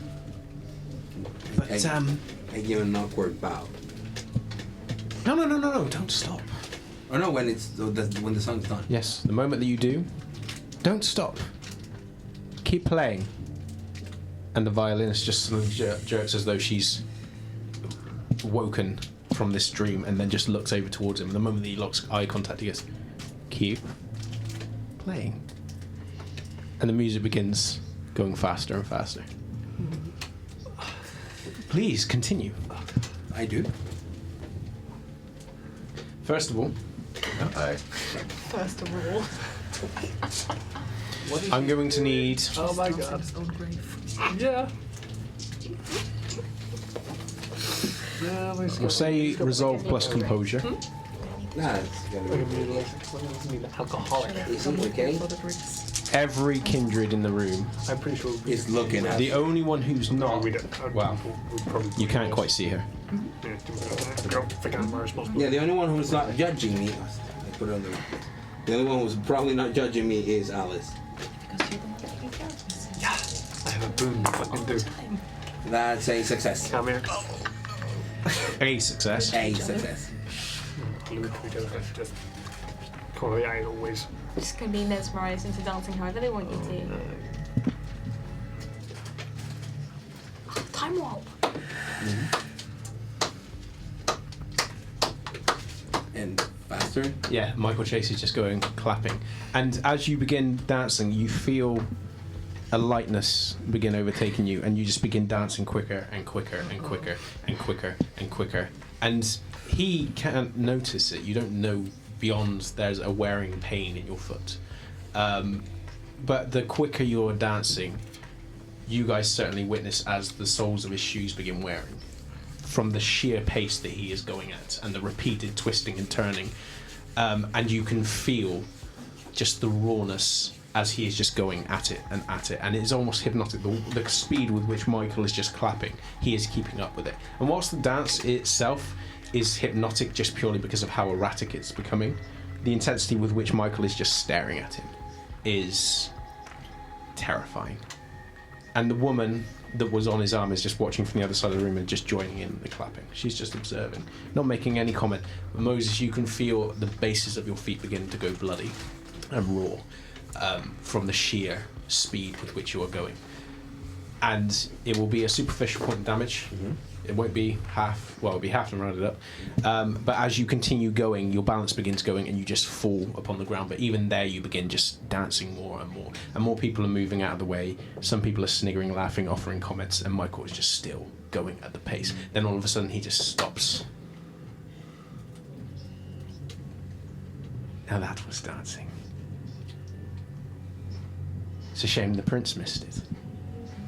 I sort of stand up, and then I give another awkward bow. And just turn away from all of them, walk in the opposite direction. The individual who breaks off after you, you know, is Alice. And there is a moment where Deacon seems almost like he's about to stop her from breaking away, but the look that she shoots him over her shoulder, he just stops and just lifts her hand and just lets her go. And she tears off after you as you remove yourself. I would also intercept him. Yeah, I'm just walking towards the other end of the room. Yeah, well, as where you're moving, because she'll go off after you. Michael's watching this entire time, and the moment that Alice breaks off, he observes her, cants his head, and just watches her go. The things you learn. Well. Another round of applause for our brilliant Moses. And there are one or two that offer a kind of clap. But most people are just sniggering, are just looking at him, almost like, what the fuck? A drink for the intrepid dancer. Thank you.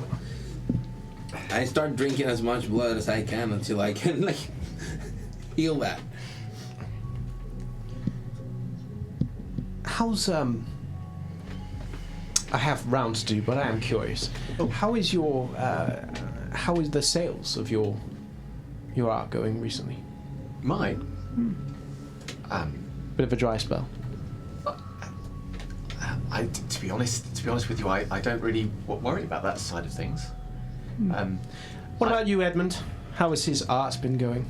I mean, you've gotten a few pieces, and Edmund says nothing. It doesn't sound like it's going well.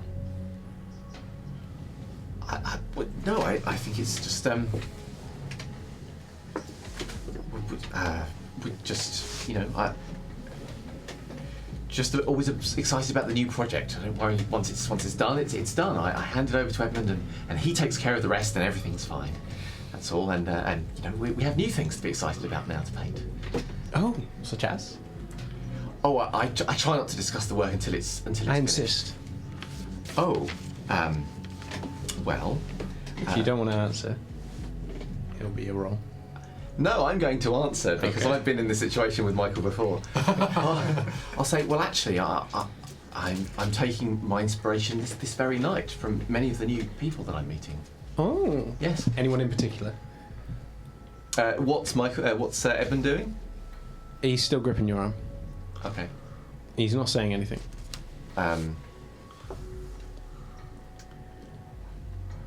I'll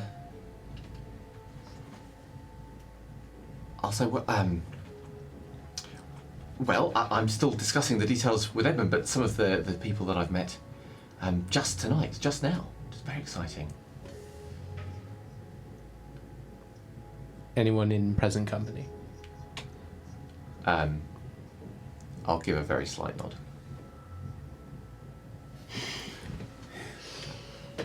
Seems like it's not only going to be Edmund that sees your face tonight, darling.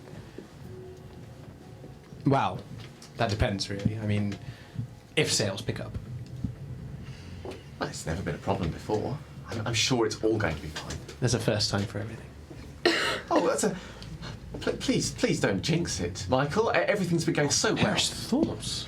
Yes. See an aspiring artist of your caliber being hit with these hurdles? No, perish the thought. And if there is a hurdle, well, I'm sure that we'll get through it, no problems. Well,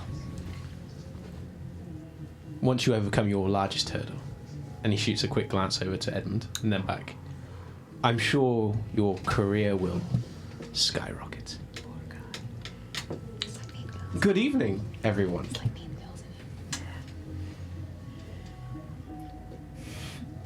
And he walks off, and as he's walking past Moses, he's just like... he dances. And then he just vanishes in the direction of the Primogen. Edmund's grip on your arm is intensified. Uh-oh.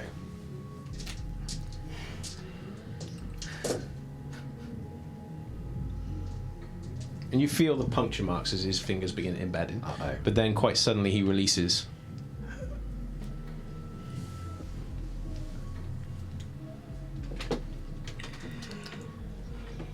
How did he know? How did he know what? None of your pieces of soul. How does he know? I don't know.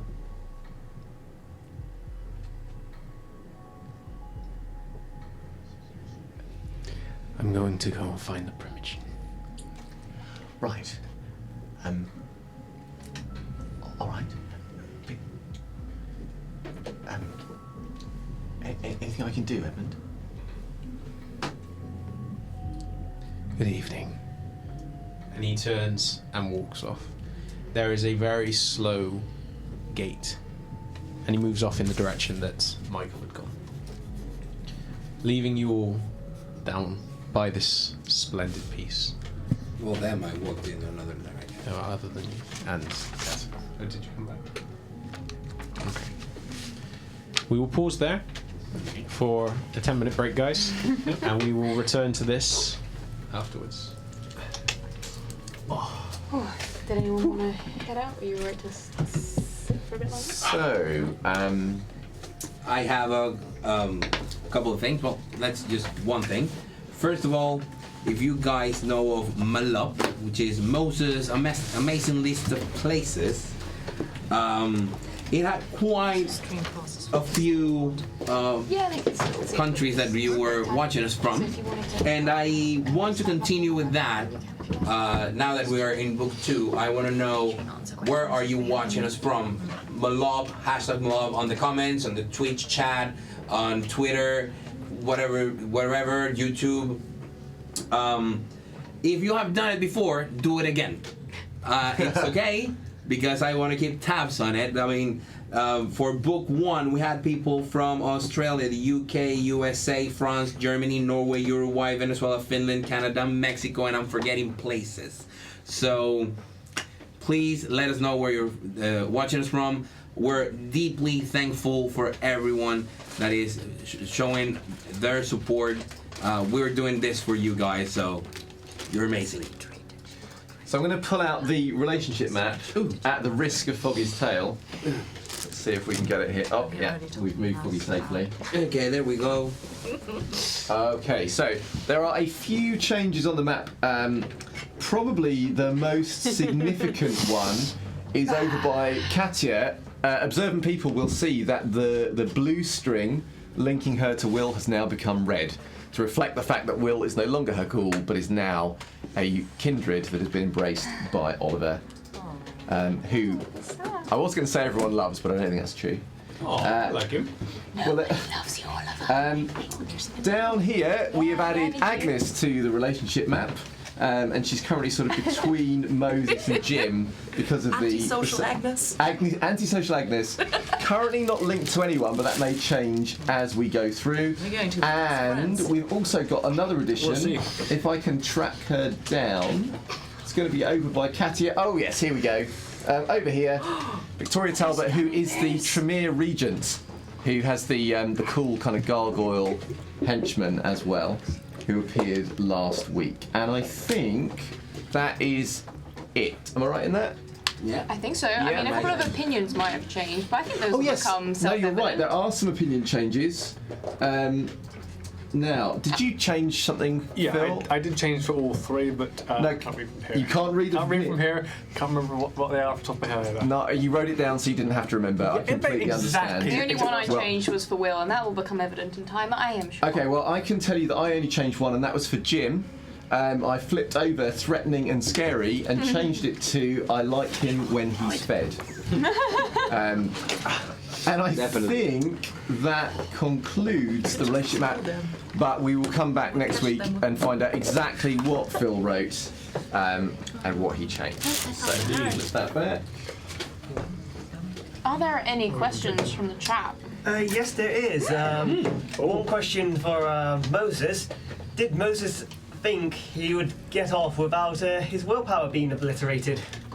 Actually, the reason he did it will become evident the moment Alice asks him, "Why did you do it?" What the hell was wrong with you? Yeah. I think But everyone in this Moses room is- did have a reason for pretty much at all. It didn't work as intended. Actually, probably did not work at all. But he had to try either way. It was a heroic effort. Thank you. If nothing else. Fucking bullshit. Yeah, given the Michael Chase stare of the previous of session 9, I think it was, I was worried that your willpower was going to be a thing of the past. But He's clearly in a good mood tonight. yeah, he was obviously feeling charitable. Yeah. So, from quite early on, Jemani Tudor wanted to ask about potentially donating or other ways to supporting the stream. Oh, what a lovely question. Oh, well, then I think it's about time that we...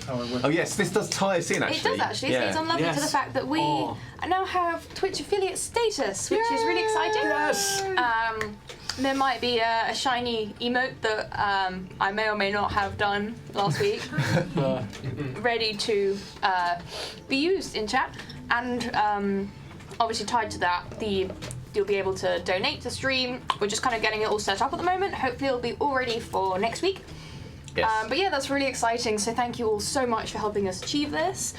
Obviously, we've been streaming a little bit more regularly. I stream now on Saturdays as well. So we're just trying to create loads of content for you guys, and there's going to be loads of stuff coming up as well. So it's really exciting. Yeah, so watch this space, and there will be more on this soon. So, You should totally support those guys because I love them all. So. Aww. No.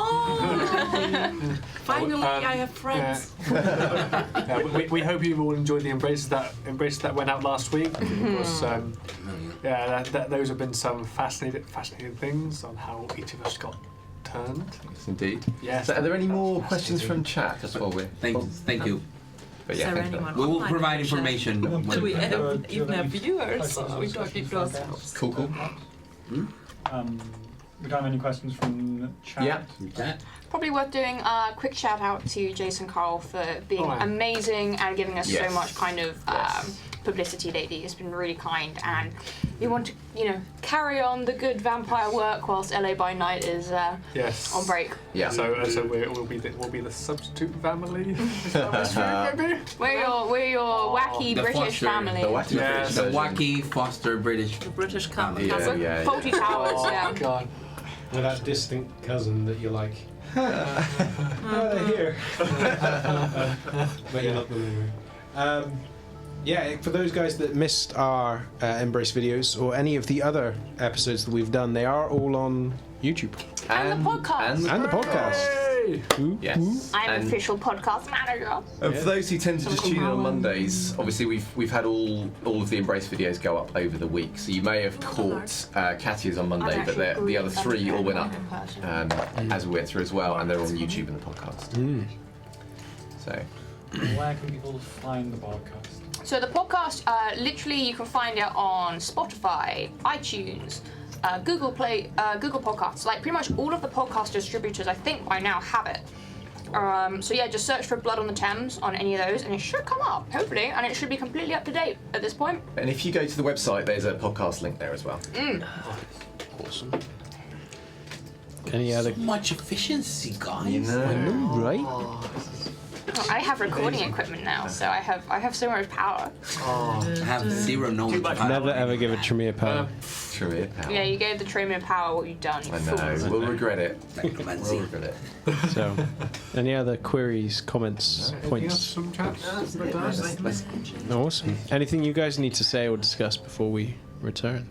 No, let's do it. Other than thank you so much Yes. for watching. And thank you very much, Jenny, for joining us. Yes. And Jenny. Our first guest. I'm Jenny. yeah, it hopefully won't be. Well, it won't be the only time you're joining us. Huh? It's not the only time you're joining us. You're joining us again at some point. Aren't you? I will. Woo! Yeah. So, hopefully, guys. Hopefully, we'll. The storyline will continue. So, bring it straight back into where we just left off, guys. Don't worry, the sweets will be back. They will be back. They'll be back. Yeah. This can eat food. Oh man, you Give her all the sweets. You still need to, chuck it back up. It's just not immediately. So, with the recent display by Moses going on, quite a few people have been looking towards him as he striked off, and more than a few glances have turned in your direction. This is probably the most attention you've received from the Kindred community since your initial introduction with Emrys, and it's uncomfortable.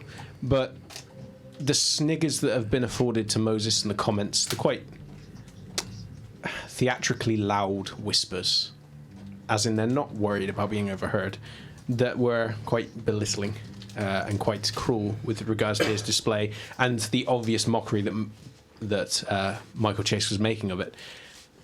They're not afforded to you, but they are noting that obviously you guys are with Moses. They know this. And then slowly people begin turning back over to their own matters, their own discussions. And it's particularly uncomfortable for you, Agnes.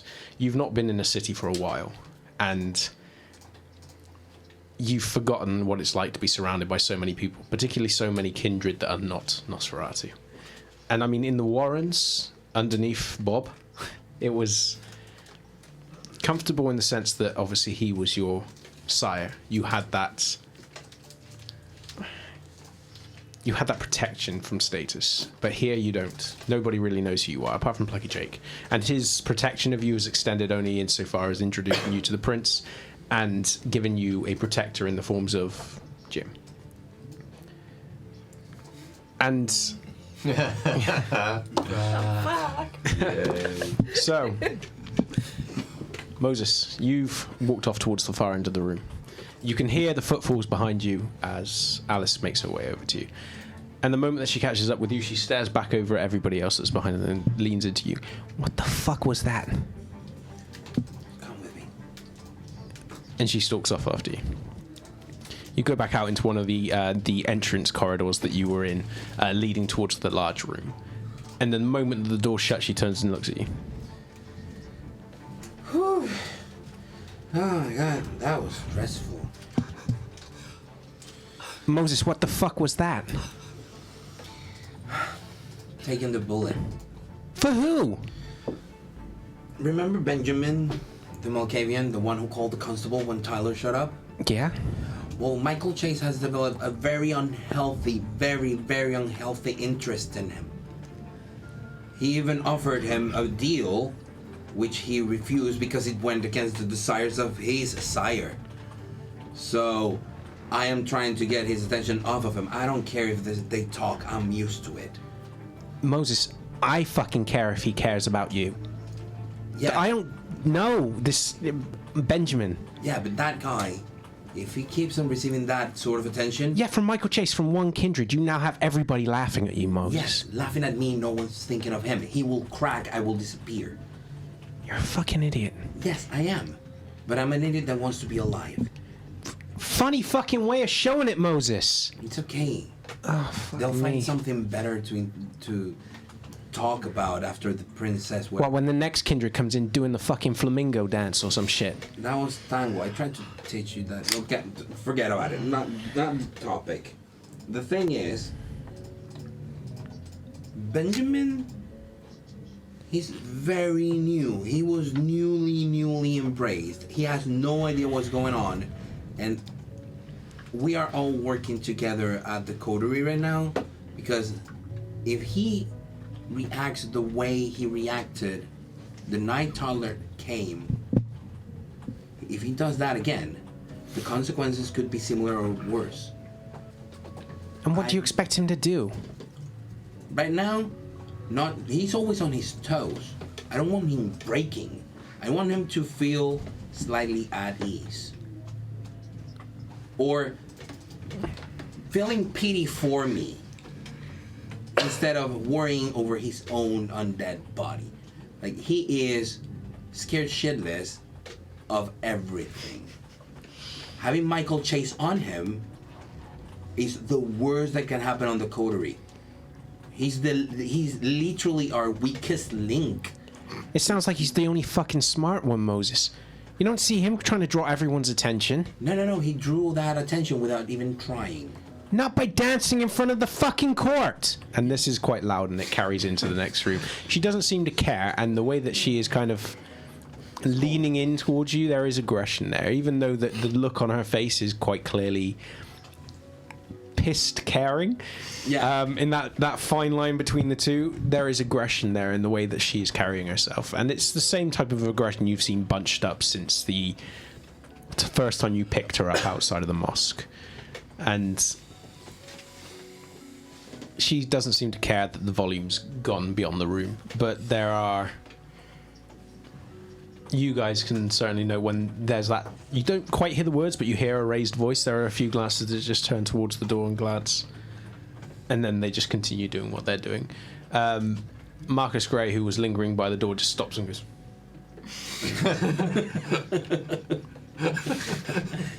and then smiles at people as they go past. I know, I messed up, but I mean, it's not great. It's been a great 5 months, 4.5 or something, since we have had zero attention from anybody. Zero. Coming to court was the worst thing ever. Just getting here, we've been like swarmed with attention, unwanted attention, by walking in. So welcome to court. Well, that's the first time I get attention because I chose to. Fucking big mistake? Probably. But at least I chose to. The funny thing is, Moses, they know the people that you hang out with. So by doing that little stunt, you've brought attention onto him anyway. And everyone else that you associate with. You've now got Michael Chase's attention, even if it's only fleeting. That is not a place you want to be. Fuck me, Moses. Every fucking time. Well, what do you want me to do? Not fucking dance in front of the courts! Well, I should have gotten a memo. There is nothing. Oh, fuck you. And she turns around and just marches out the door. And you all see her stalking back in, and she makes her way over towards Deacon. And then as Deacon says something to her, she just flips him off and just marks straight past Deacon, and then marches into the corner, and Deacon just nods and then looks back over towards the door. I again compose myself, nod, and walk out. Smiling. As you're composing yourself, you hear footfalls coming from further down the corridor. And then you glance over, and there is 2 individuals making their way in through the front door. There's a woman and there's a guy, and the guy just observes you and your bloody feet. It's alarming just how quickly you've gone through your shoes. But you still, I mean, it aches, but not anywhere near as much as it used to, or it would have if you were still living. And this guy just kind of considers you for a long moment, and then he just seems to notice that you're in a suit, and you're a Nosferatu, and you have your little ears on your beanie, and he just seems bemused, and then he just shakes his head, nods to the woman at his side, who is in quite a resplendent dress, and then she just watches you. She stays, he turns and walks off. Hello. Ma'am. Evening. Evening. And who are you? I am Moses of obviously the Nosferatu. I like the ears, Moses. Thanks. You coming inside? Yes. But where are my manners? Excuse me, you might be. Apologies for my ignorance. I'm late. Would you like to go first? Yeah, sure. And she follows in straight after you.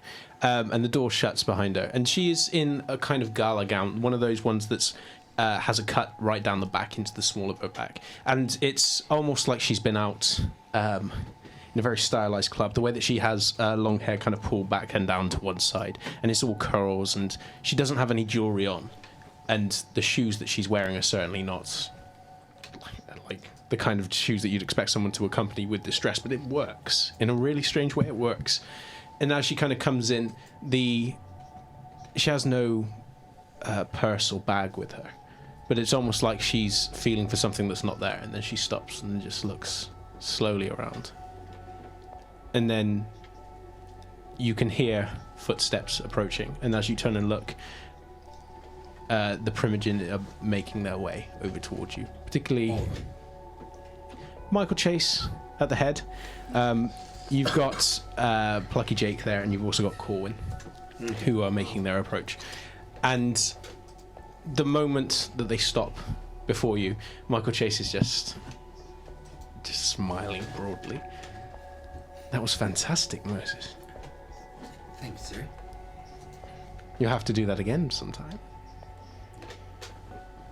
Probably with, sturdier shoes. Well,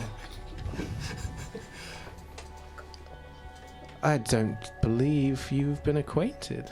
I'm just looking at the lady because she seems quite important, so I just don't want to turn around and leave until she goes like, leave. So it's, no, I haven't had the pleasure. I've introduced myself to the lady. But you're making all kinds of impressions tonight, Moses. Now, if you'll excuse me. May we? And the rest of the Primogen march past. Corwin is the last one to move, and he's kind of looking at you like, huh? He's like the kind of look that he afforded you when you first saw Corwin, and his completely non-etiquette standard attire. The kind of look he shot Jim when Michael Chase called him out on not making an effort before. He's now affording to you in a kind of confused way, almost like he has no idea what the fuck you've just done and why you're still there. Yep. It's humorous if there wasn't such power behind the gaze. And as he walks past you, he very slowly circles you as he goes behind you and just observes you. And then he looks towards the woman who just gives him a over-the-shoulder nod, and then he steps off. So I believe we should get acquainted, Moses. Yeah, it seems so. Side room?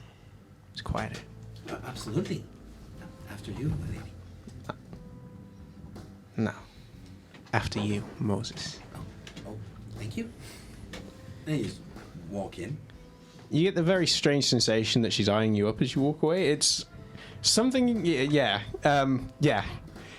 It's odd. That didn't even happen when I was alive. Yeah. Okay? So it's odd, and it's very uncomfortable. But at the same time, it's like, it's empowering. And you step off and you move off towards the side corridor and you begin. You know what they say, there's a lock for every key? Or something like that? And she begins following you, and you can just hear the behind her, she's keeping pace with you. What are you guys doing? I probably wandered back towards Ben, not wanting to go too far from Agnes and Jim either, so trying to keep an eye on everyone at the same time, kind of trying to shepherd them all, I suppose, if Ben is done with Edmund. Well, I think Edmund is done with Ben. It's more appropriate. Because I'm still got the paintings, I'm assuming. Yeah. I'm assuming that none of you have moved and that your attention is largely on each other and the various stares you're getting from other people. It's died down a fair bit now. No, my attention's on the art. Oh, yeah, well then use... Because I want to see what kind of art Michael displays. Michael, you would have noted from, certainly when you were... even in the Purple Turtle, I mean, that place wasn't really done up artsy, but the kind of decor that he had, certainly in his little semicircular chamber, is eclectic. There is no singular style. And some of it, if you're looking at it, I mean, if a casual observer was to look at it, you'd think it was mildly grotesque. Mildly grotesque. But from an artist's point of view, all of them are flawless in some way. There is some glare. It's something that you have never been able to capture, and it is extremely, particularly in this singular piece. It is not Edmund's style at all, so it's not the kind of thing you've looked at since he embraced you. But it is, now that you're properly considering it, it is a standard above. You don't want to admit it. It is a standard above what Edmund does have in his gallery, and the price alone would be ridiculous. Okay. But there's a part of you that feels immensely almost like treasonous for thinking it. That fuck, it is better. Okay. But yeah, so that is what you're seeing when you study this. You don't recognize the individual in it, but it's almost like there's a likeness to this individual, and you can't actually place what it is. Okay, yeah. So I'll be studying the paintings with quite intensely, and I'm not really paying attention to the rest of the court unless someone comes up to talk to me. So I would be walking towards Ben. Yep. But I've, this whole time, I've kept a smile on my face. I've kind of, I guess, tittered along with the laughing, but in a kind of isn't this nice kind of way. It is amusing. I look amused. I'm not like, oh no, my friend. And I'll stroll over to Ben, lean in. I don't like this one very much. I mean, it's beautiful, sure, but I tend to find with these sort of paintings that, well, the people who commission them want to be remembered a certain way, don't they? It's not truth, as such. Well, it's funny you should say that. I think if I was going to be unkind, I would say that perhaps it's trying to compensate with grandeur and size, and there's nothing particularly, I don't know. It doesn't speak to me. I mean, look at the size of the... it is exquisitely done. I mean, look at the size of the horse. He's definitely overcompensating for something. Oh, yes, of course. Yes. Yes, not really my taste. Oh, no, it's not, I wouldn't paint like this. But if I was to paint like this, I would want to paint like that. I suppose that's what I'm saying. But not the subject, I mean the quality. But yes, it's like people driving very big cars, isn't it, really? I think that's it, but in the art form, that's what it is. But, it's quite amusing, actually. Well, you could say.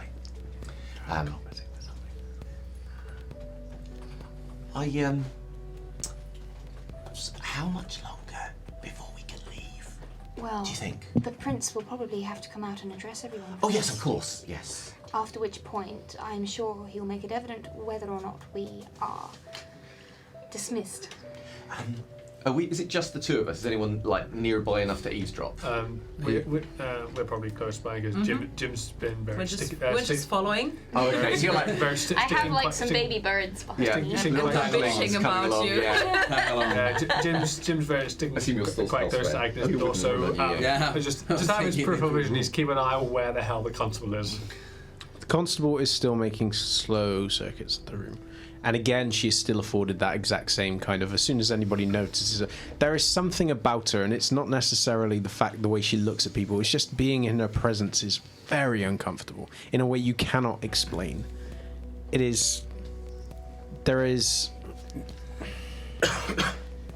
just feel wrong when you're there. It's almost like there's a part of you that is recoiling just being close to her, and it is something that is clearly shared by people. It's something you noticed very on a subtler level when she was there in your haven, but then again most of your attention was taken on Tyler. Certainly your attention was taken on what happened to Tyler, and the fact that you were in an area which was accessible to the public. Not at that moment, but it makes you more aware of everything else. But now that you've got her to focus on, even with everything else going on around her, it's drawing your attention. There is you're beginning to understand why people are very cautious about the constable, because she is not a big person, although you know now, certainly now you know that size means nothing to the kindred. The smallest individual could have been embraced and then turned into one of the strongest kindred. Certainly, your sire is a fine example of that. But she's not even done anything to suggest that she has that strength, and yet people are giving her that birth. The stare alone is enough to wither people, but the aura she carries is just worse. So whether he's not looking directly at her, but just at the corners, I just making sure he knows where, just looking where she is. She's probably one of the few people who is not saying anything in response to what happened to Moses. She's probably one of the few people that did not give him any notice while he was dancing. She was just walking, and she continues to do that now. So as I was saying, I find the types of people who tend to commission this sort of artwork tend to be monumental assholes. I'll have a kind of just glance just to check that like Michael Chase has appeared. He's not. He's out of the room. I'll say, well, that's a very interesting observation, and I certainly wouldn't be the one to argue with it. I think there's probably a lot of insight in that.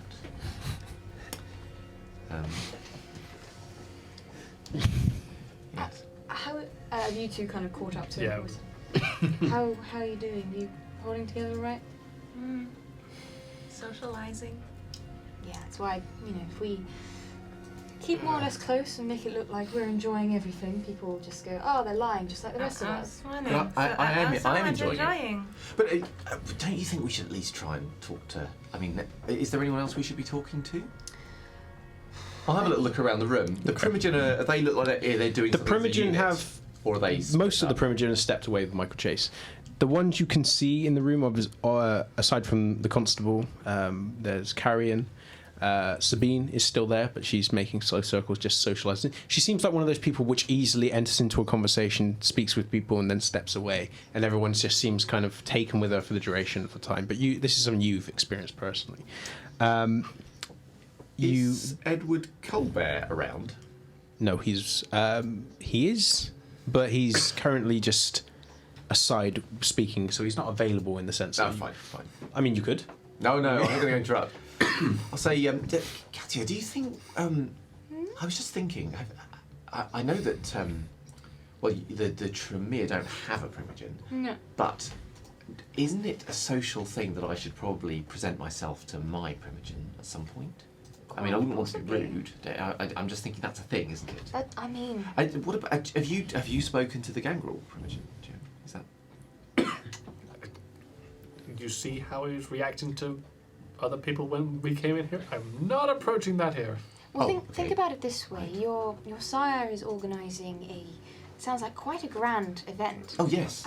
In which he plans to unveil your work to Primogen. Yes. Perhaps he is setting up an ideal situation for you to break the ice. Oh yes, I should let Edmund deal with this. You're Perhaps quite right. this is Yes, part of his plan. he will do it. He will do it justice. Yes. So you're suggesting we just stay and enjoy the art and wait for the prince? Let's enjoy the art. I mean, do either of you have any other acquaintances here? I never really have asked you how far your network of contacts runs. No, that's the thing. You see,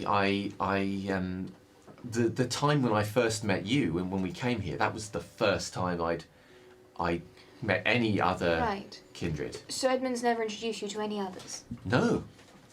Right. No, not until he brought me, because of course I hadn't been introduced to the prince at that point, and it wouldn't have been appropriate. No, it makes I perfect was sense. kept within his walls until such time as the prince, I could be presented to the prince, and then you've been with me ever since. So that sounds very grand. And do you have a network of contacts that? I wouldn't say that, but I like to keep healthy acquaintances. Oh, good. So do you know some of the other people here? I Because mean, we I could was do thinking I might go have a quick chat with some other members of my clan, just catch up, the usual rigmarole. Is that the sort of? Would that be appropriate for me to be there, or should I stay here with the art? I'm happy to introduce you. Don't you think you ought to get to know some other members of your clan? That's an interesting idea. Yes, although I don't know. I don't know how.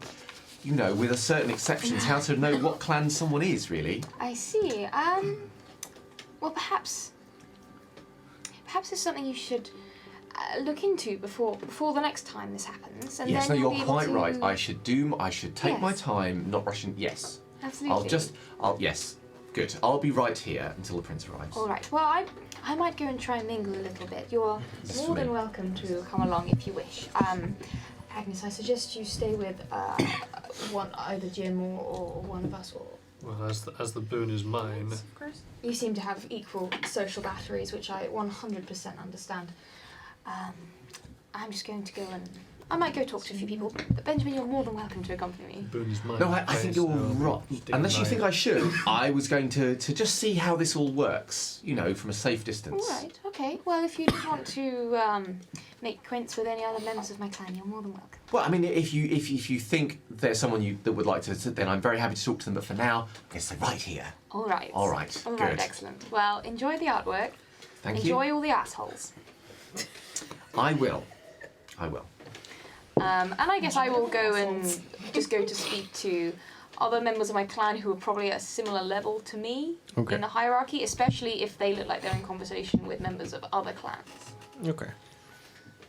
Just, small talk, mingling, doing kind of what Sabine does and also what I did, the kind of thing I did before I was embraced, that sort of thing. I mean, it's easy enough for you to kind of integrate yourself, and as an apprentice, it's easy enough for you to become ingratiated, as it were, in the conversations between other apprentices who seem happy to have you there, happy to speak with you. But there's always that guarded measure in the way that they talk. You notice that two individuals that you are speaking with are the same ones that helped you bring helped you bring Chris Young into the Chantry. They don't say much. They're more of the ones that are there to look impressive than to say anything.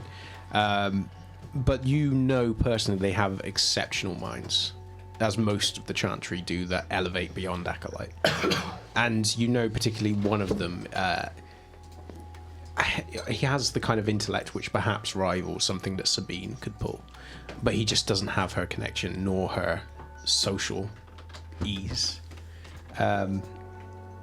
The other one is far less outstanding, but the two are almost inseparable in that they do everything together, and that's never been an issue because working together they do well.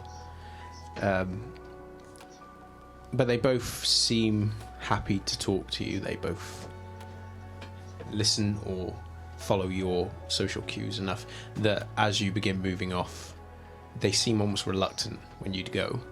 Almost like, someone's giving us attention. And then you step off and they're like, fuck. But everybody else that you speak to is... most of them aren't really involved in speaking with other members of the clan. They seem largely keeping to themselves. The one or two that are... are speaking to other members of the clan, they're not dominant in the conversation. In fact, the only member of your clan which seems to be making easy circles around is Sabine. At least one of prominence that you can note. In fact, other than Sabine, it's probably yourself who seems to be the most socially outgoing, but then that's to be expected. At some point, I'd probably attempt to catch up with Sabine if she's in between conversations or looks accessible, and I'd say, well, the Nosferatu did dance. Oh, he did? That was, surprising. Indeed, I didn't know he'd actually go for it. Well, to be honest, darling, given everything you've told me about your coterie, I'm not surprised. They are indeed full of surprises, and, as it appears, entertainment. There's never a dull moment. Well, they were laughing, rather than Indeed. the alternative, so there's a stigma that I can imagine will follow him for a measure of time, but fortunately, it distracted certain members of the court. He did. How are you, darling? How are you finding it?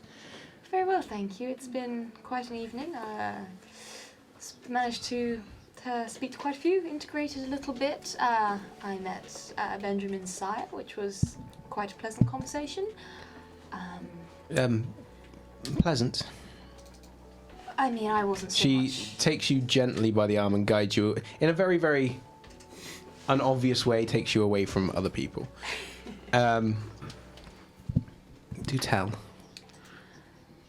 He seems unnaturally fixated on my right shoulder. Which I will elaborate. I think I caught you up on the details a few months ago, where when we were attacked, I was quite grievously injured. It seems perhaps Benjamin likes to talk about some interesting topics with his That's a habit you might want to nip in the bud. Indeed. And when he was speaking with you, how fixated would you say he was? A fair amount, but then he was quite quickly distracted by our recent companion, who also seems to bear signs of conflict. It seems like she was the next big thing, as it is. Darling, you know I care for you, so please listen and understand when I say do everything in your power to remove yourself from the fixation of Edmund Sinclair. Of course. I think his fixation was quickly taken up by our dear Primogen Michael Chase anyway. That's a fixation of an entirely different sort, Oh, darling. yes. That's the gist I got from the ensuing icy atmosphere. Just be careful, darling. I will, of course. If you need me for anything else, I will continue to make circuits. Of course. It's been wonderful to see you again. Likewise. You need to come to the Chantry a bit more. I understand the reason why you haven't recently, but I don't would like... to. No, I would like to. I've got more work to do. I feel like I'm really going places right now. Everything's...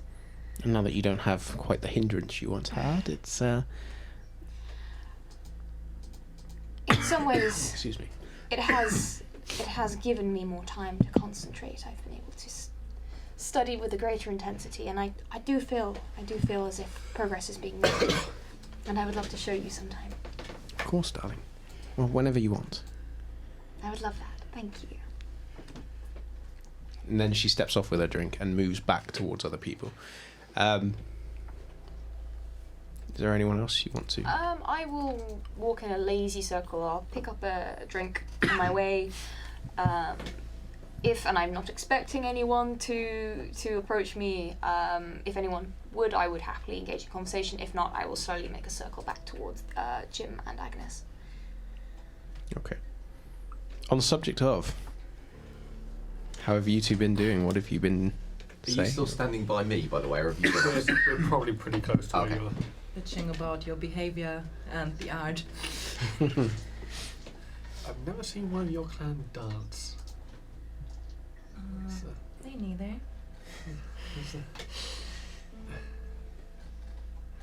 I usually not see many people dance. I'm not up for dances and parties.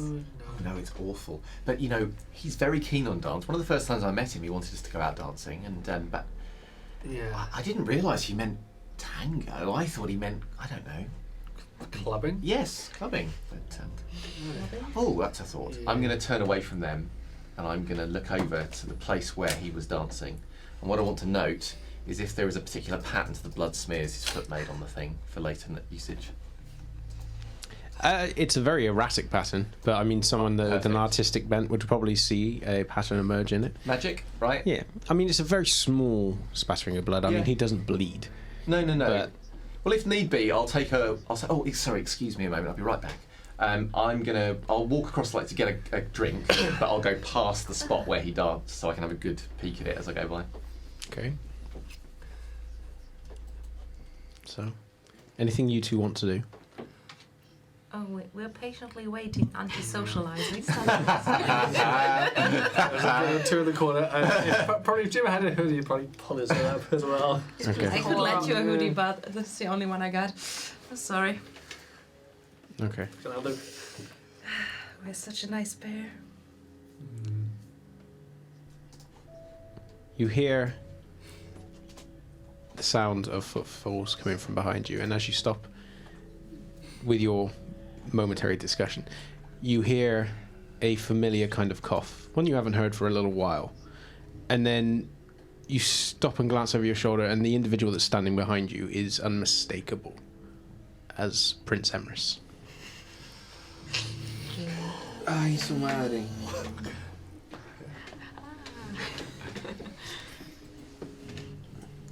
How do you respond to him approaching?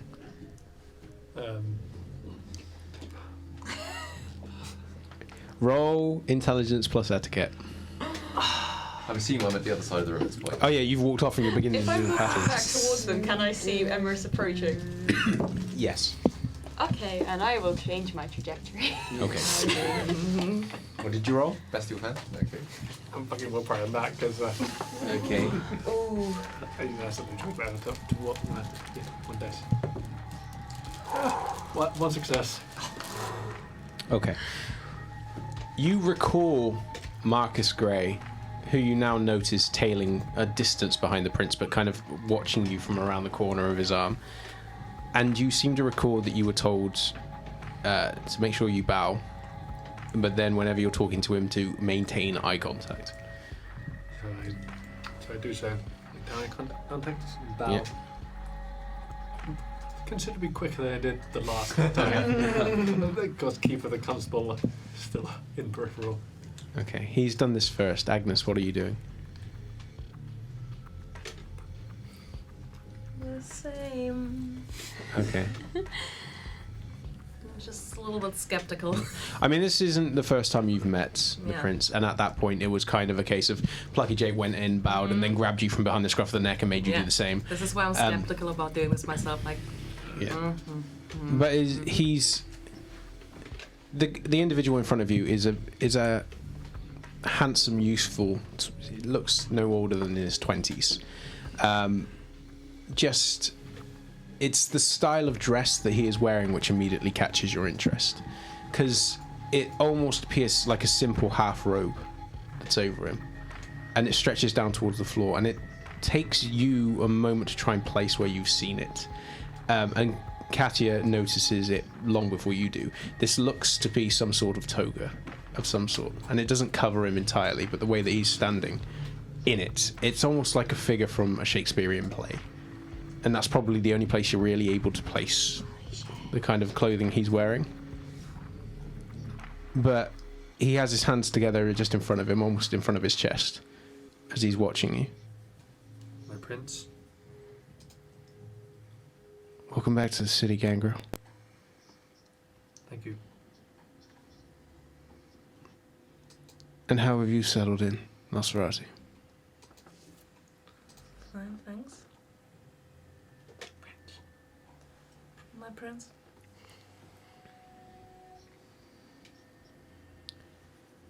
Your activities recently. I'm going to ask you a question, and I want you to answer me honestly. Of course, Your Eminence. Is there anything I should know about Gangrel? I do not believe so, Your Eminence. Think carefully before you answer. Is there anything I should know about Gangrel?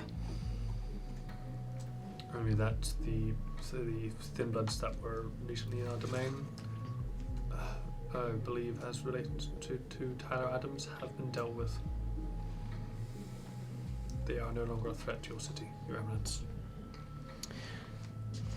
Make a manipulation plus subterfuge roll. No one's actually told Emrys anything. That's one success. And on one hunger die. Still a success though, so. Yes, still one success. Do you want to willpower that? I can't. No? Okay. I have 2 dice. He's so manipulative. Aroused, maybe. His expression doesn't change as he just observes you.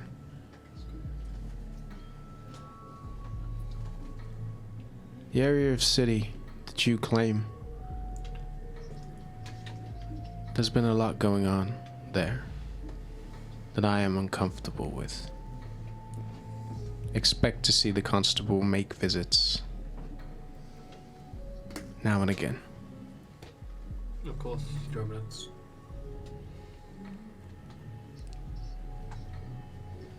The rest of your coterie, make sure they're aware. I will do so. Good evening.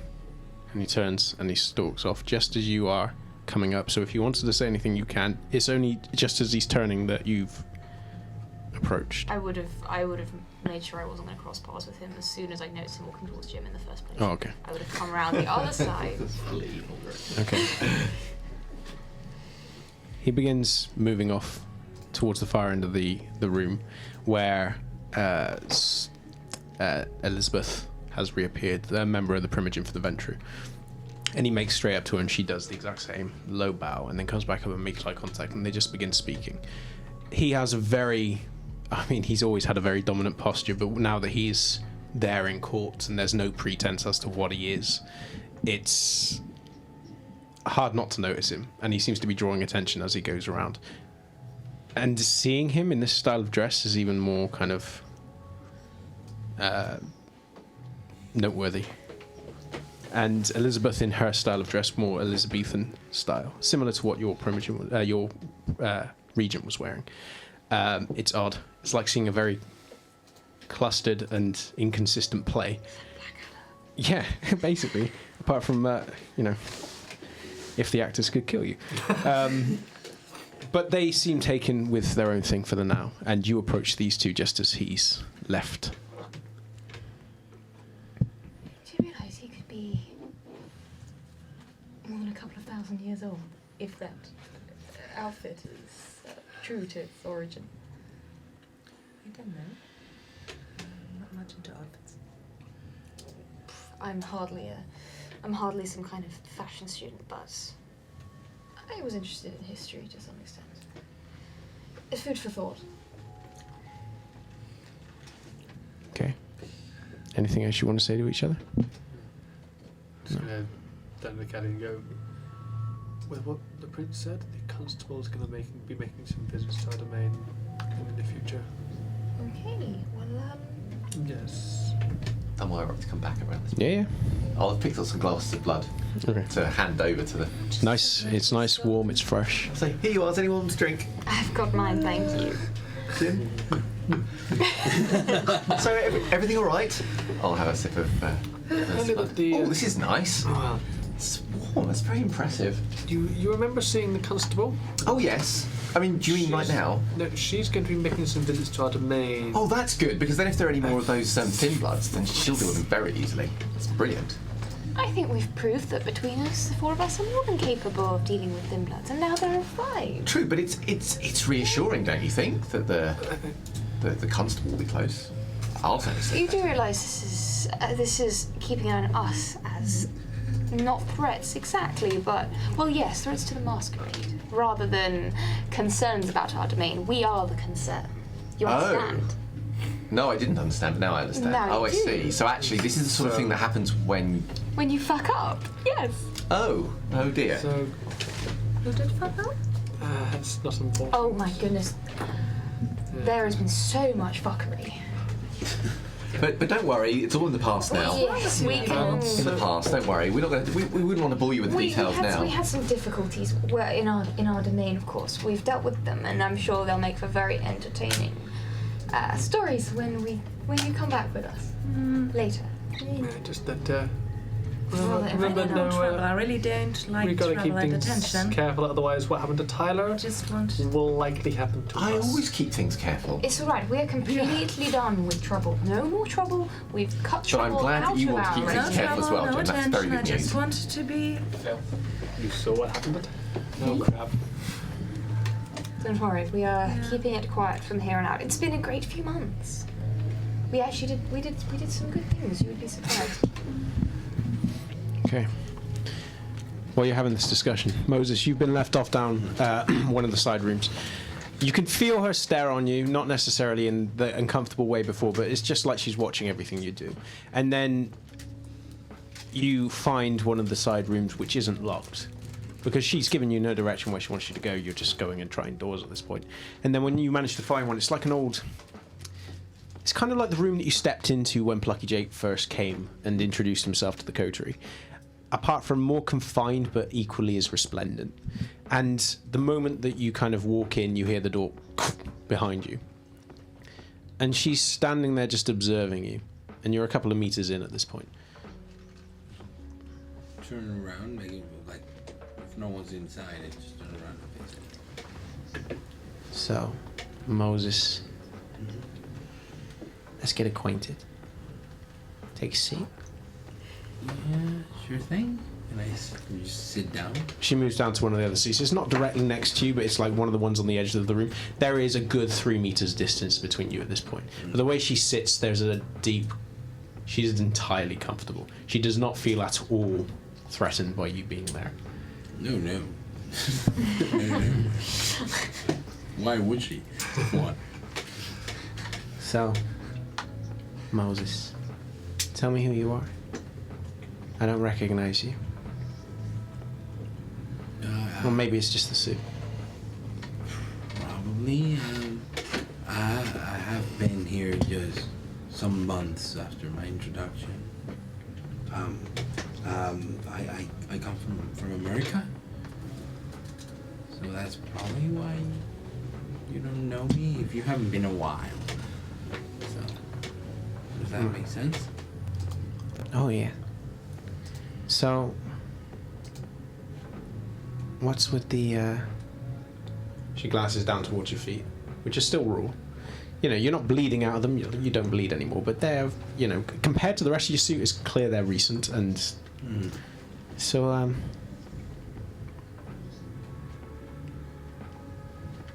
help a girl out here.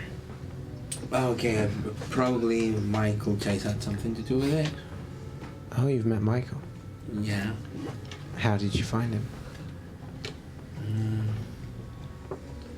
You can be honest. I'm not going to tell anyone. I assume he can be an acquired taste for some. You're a smart man to phrase it that way. Thanks. Why are you so nervous, Moses? Or just... I'm always nervous. Really? I'm not Ben. Again, you're gonna have to help me out here. It's a member of my coterie. He's a Moldavian. I think he's really paranoid. So Why? he's always really scared. She adjusts her seating. But I didn't catch your name. Aleshia. Aleshia. So, tell me more about Ben. Ben he's just a painter. He likes to spend time in his room and painting stuff that I have no understanding. Like, it's really weird. Like, he paints weird stuff. And he's the only one you stay with? The only one who's what, sorry? You stay with? No, my coterie has other people. Oh, you were not here when we were presented, right? No. It includes a Tremere girl, a Gangrel. Now we have another Nosferatu, so it's 2 Nosferatu. And a fox. Fog is not with me at the time that I'm with her. You care about this fox? Of course, it's mine. It's the only one you actually seem to pick up on when you're talking. Yeah. And, you know, the ears are a giveaway. Well, yeah.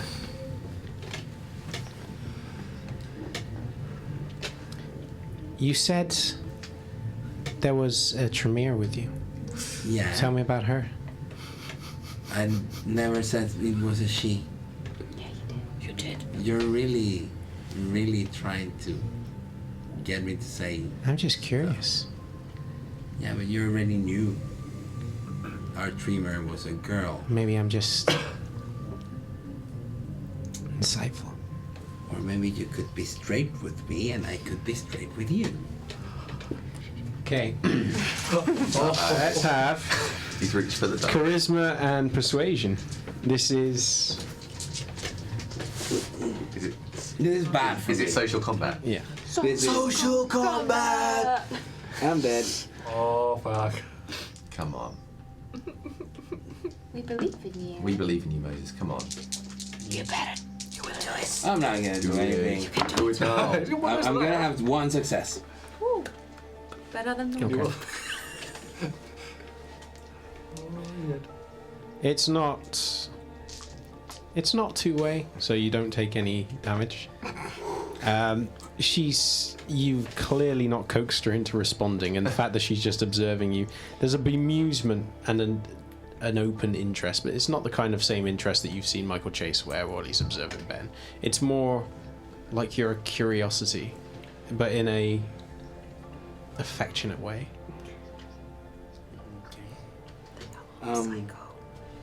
Given that secrets are the currency of the realm, so to speak, why would I tell you anything?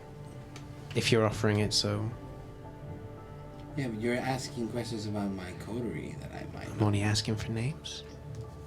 How much you tell me is entirely your court. I thought we were getting acquainted.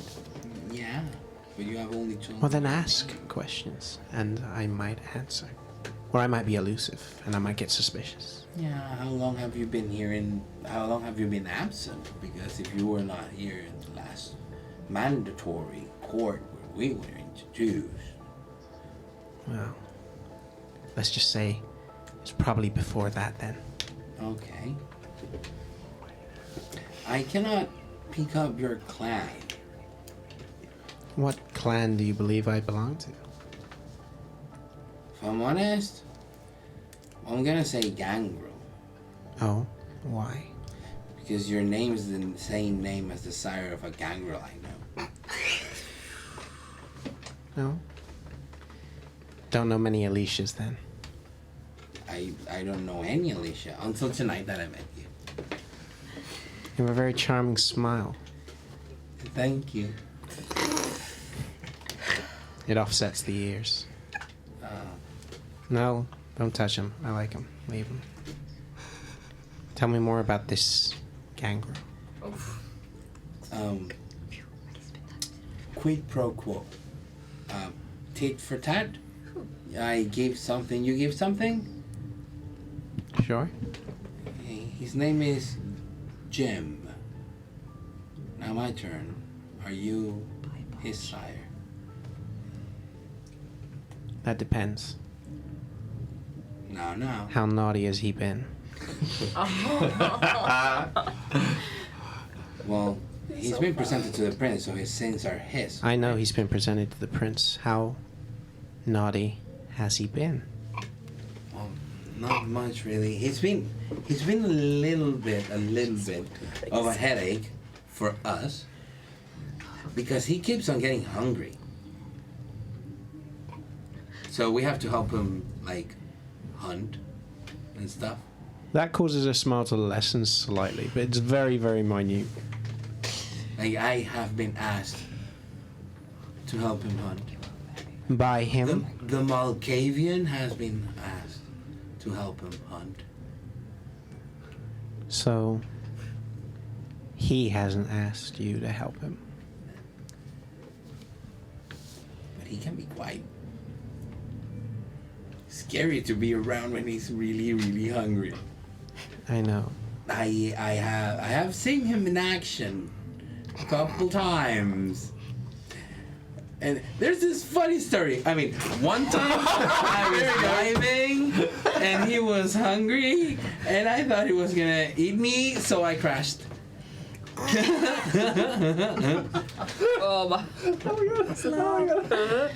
She smiles like she should chuckle, but there's no sound that comes out, but she still makes the motions. It's like a silent laugh. And everything about her is very alluring. I mean, she has a presence even more than Alice does, and Alice is quite a good-looking woman. But even as she laughs, even as she moves her head, even as her hair goes, not once does she take her eyes off you. And when she adjusts her seating, it's only so that she can get a better look at you. And you, by this point, every suspicion you're having about her is basically, yep, Gangrel, this, that. And every time that she's observing you, her eyes aren't necessarily lingering on yours. They fly from your throat to any other place where she could cripple you with a move. Yeah.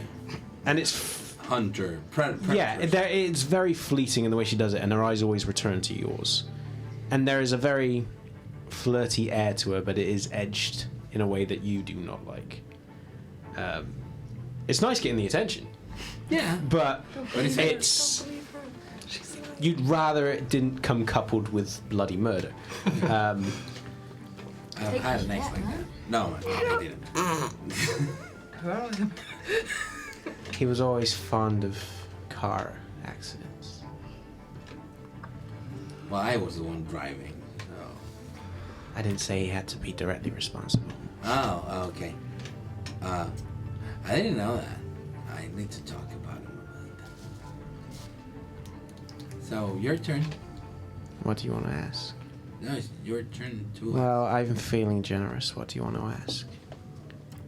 You must have questions. You were awfully persistent in asking them, or wanting to ask them. Why is he still looking for you? Do you know what? I've been asking myself that question for a while. There's been numerous occasions where I've told him not to, and he does it anyway. He's adamant. And it's going to get him killed one of these nights. So... Out of my friendship with him, do you want me to tell him I saw you and that he should quit looking for you? Or should I just...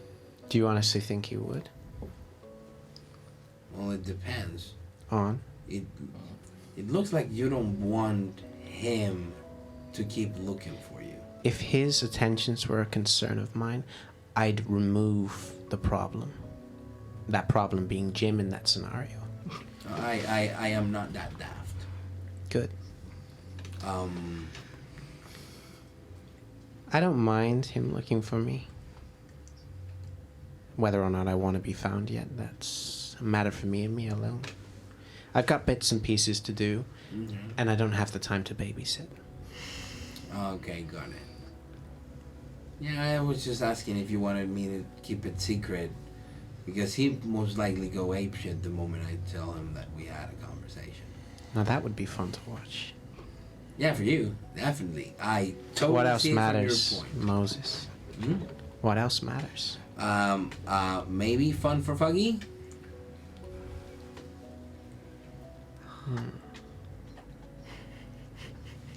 Think of the following. If you want to tell him, you can. But I have a condition. Why? Because I'm, as I said, all about the fun. Okay. You can tell him, but it has to be at court. Well, dancing. Don't tempt me. Look, but he's not allowed to come looking for me until it's over.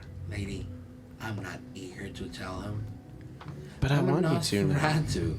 I would only expressly say yes if my primogen would tell me to do so. It is not in my interest to reveal this conversation. I might need the leverage on Jim at some point. Then don't tell him. Of course. So any of your conditions, you can make them as wild as you want. This is leverage. The more complicated you make it, the more power you give me over your child. Which is my friend, so I'm not gonna abuse it. Right. Way to backpedal there, Moses. I like you. Thanks. You're pretty good looking yourself.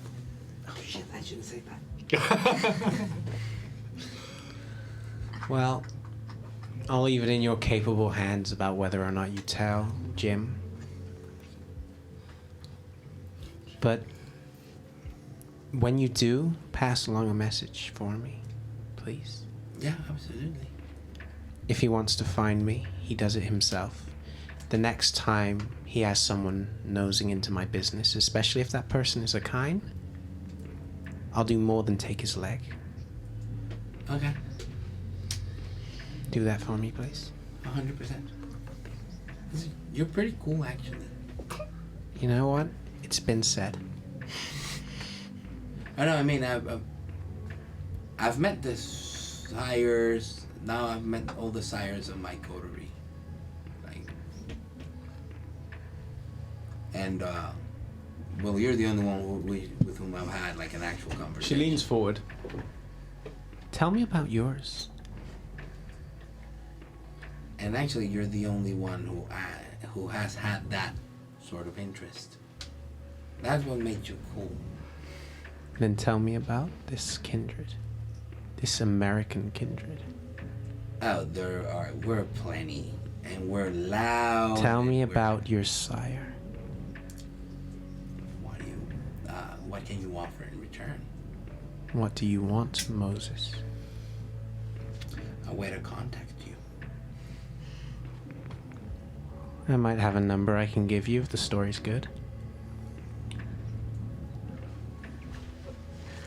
Have you heard of the aldermen? No. Well, I don't think we have enough time. I have everything but time. Prince Emrys might come in any minute. I'm hoping he does. I have a conversation I need to have with the prince, but at the moment you have my undivided attention, Moses. And I start telling her the basics of whom the alderman is.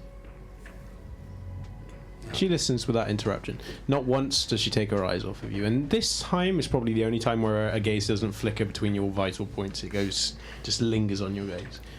And then by the end, she just...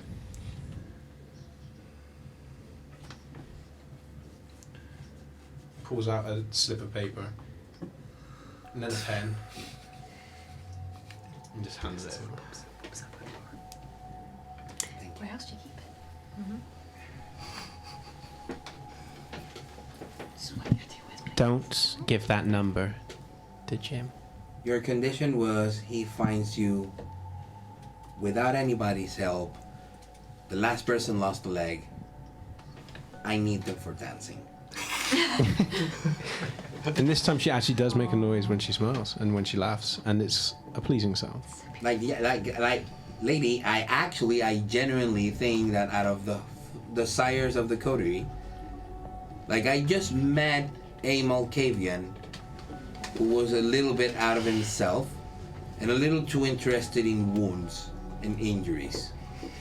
And then the stories I've heard from the Tremere are not great. And you have heard about my sire. So, oh wait, that leaves me with... Yeah, I don't want to know about our new protege's sire because he's that asshole. I can't say I know him on a first name basis. Well, that's how it was introduced to me. Like, that asshole. I met him. Well, it's been a pleasure, Moses. Actually, it's been fun. Except for the part of you being a little bit too insistent. But it's been fun. What, you don't like strong women? Well, I'm not gonna lie. Like, my best friend is a Bruya. She's quite strong. Not stronger than you. Don't worry about it. I'm sure she'd love to hear that. What? That she's really, really strong? No. That you think I'm stronger. Well, she would agree. That wouldn't stop her. That's what I like about her. She's fun. You really are adorable, aren't you? I actually do not try at all. That makes it even better. Really scared.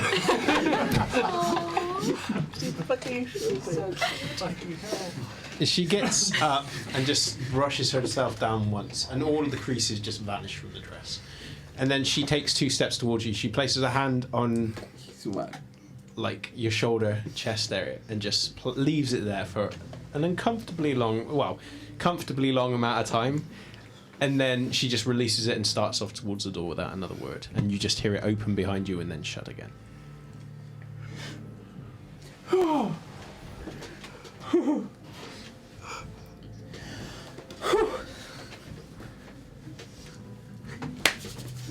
And I go out.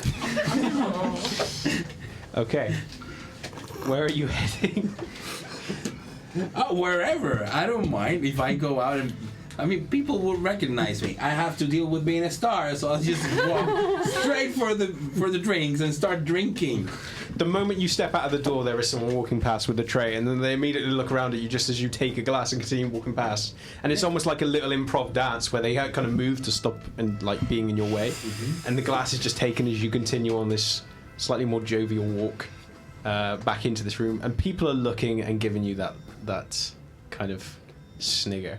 But at this point, it's kind of like as you're moving yourself back into the room, and despite yourself, you glance around trying to catch sight of Aleshia, and she's not there. If she did come back into this room, she's left it as quickly. So where are you going? I actually, when I was coming in, the Primogen were walking my way, so I assume.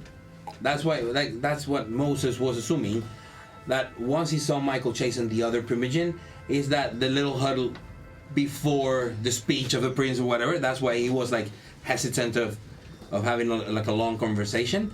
So he still thinks that's going on, like you know, the procession of the Primogen, and then the prince is gonna come any time now. So I look for Foggy. I look for people's faces going like whenever he walks around. Yeah, it's easy enough to find. Okay. But he's pretty much in the same place where you left him. And I come and think, hey, you haven't moved. How are you? Oh, hello. Yes, I'm fine. Good, Foggy. Has he been good? As far yes, I haven't noticed him being bad, which means he must be being good. That's how I would see it. Well, this is very interesting, isn't it? Done well. Do you reckon she read Dumbledore's face or something? Well, I just, you know, watching it all, it's all there's so much going on. And, it's quite good to have the art to look at as a distraction, to be honest, because it's quite overwhelming with all these people. I didn't know you liked horses. Well, I mean, I can take or leave horses. It's okay. I like horses. That's my thing. You like horses. The horse is a metaphor for a dick. Note the size of the frame and the Something to compensate. So who was the writer now on, like, sitting on the horse? Well, that's an interesting question. Do we have any idea who the rider on the horse might be? I mean, you're trying to play. It's not someone that you recognise. I mean, I have like a relevant skill and everything. Make your roll. The intelligence plus. Art history majors, I don't know. Academics. Art history. Yeah, academics, art history. Yeah. Academics, art history. Wow. I know. It's like the most useful skill ever, so I'm going to damn well roll it, even though it's not. Okay. Oh, you're kidding me. 3 successes. 3? Just for a minute I thought I'd done a messy crit, but no, it's okay. 3. I don't like it anymore. It's all fine. 3 successes. Okay. You only know the name of the individual simply as Bastian. Okay. The painter. The figure on the horse. Yeah, or the figure on the horse or the painter? We're looking for the figure on the horse. Figure on the horse. Because the it's subject, Bastian. Yeah. The subject is Bastian. You do not know the name. So the moment like I am asking who is the person on the horse. Yeah, Bastian. Yeah, is the name that will come to mind. That's who I think of when I. Yeah.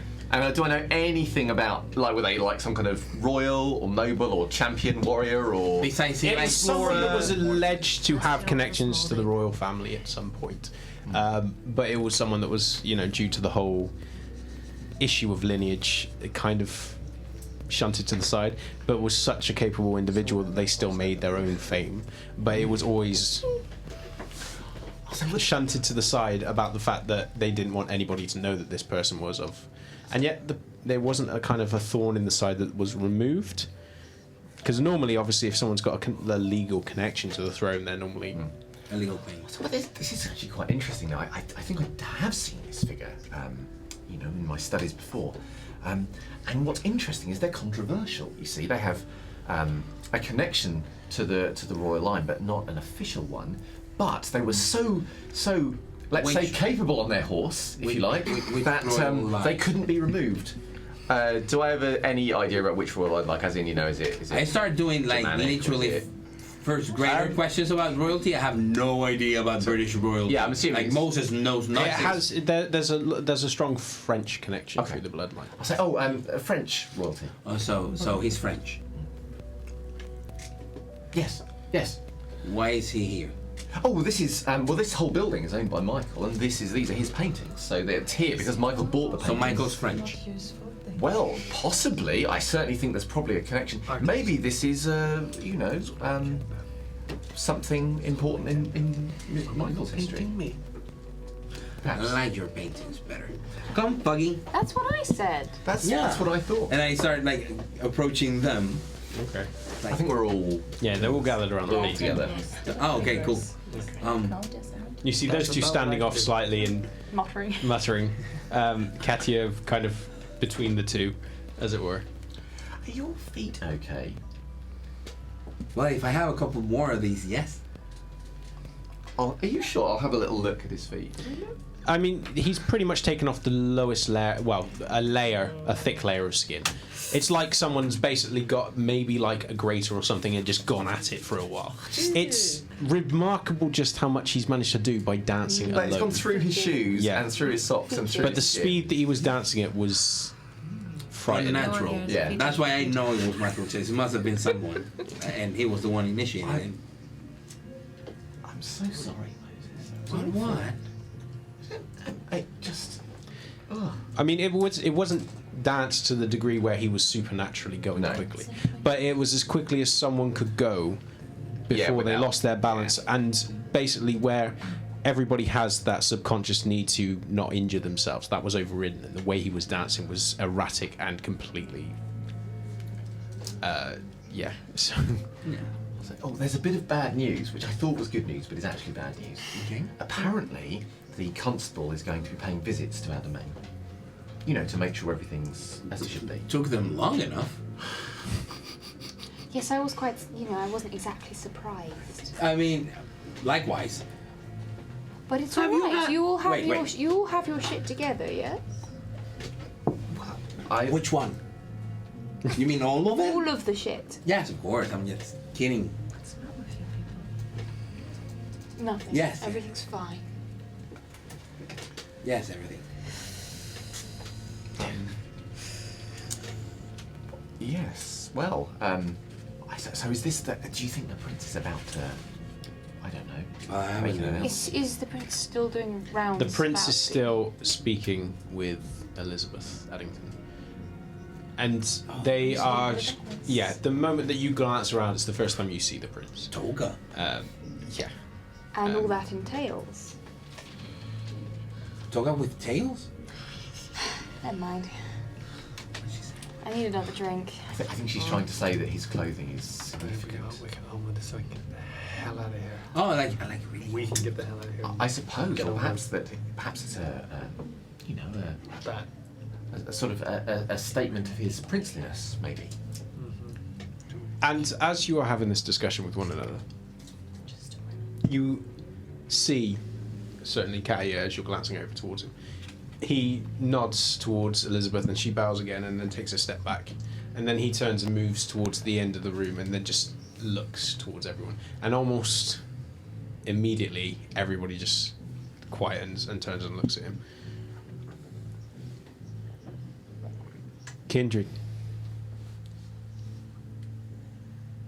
This will be short, as I have other matters to deal with tonight.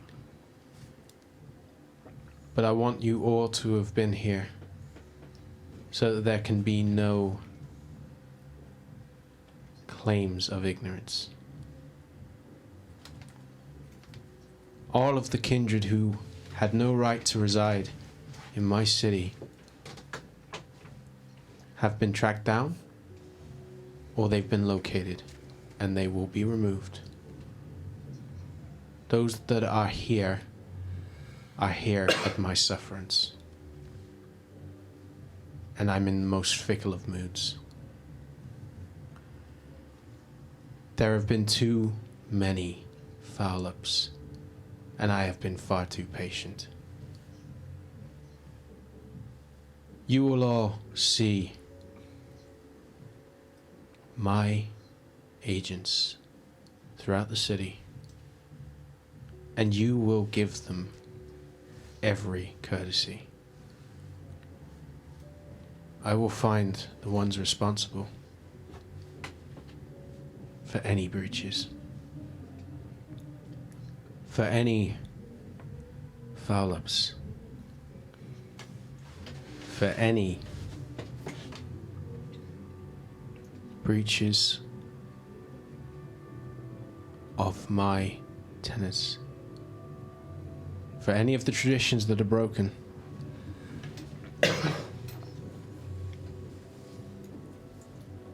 If this is in any way unclear, allow me to demonstrate just how serious I am.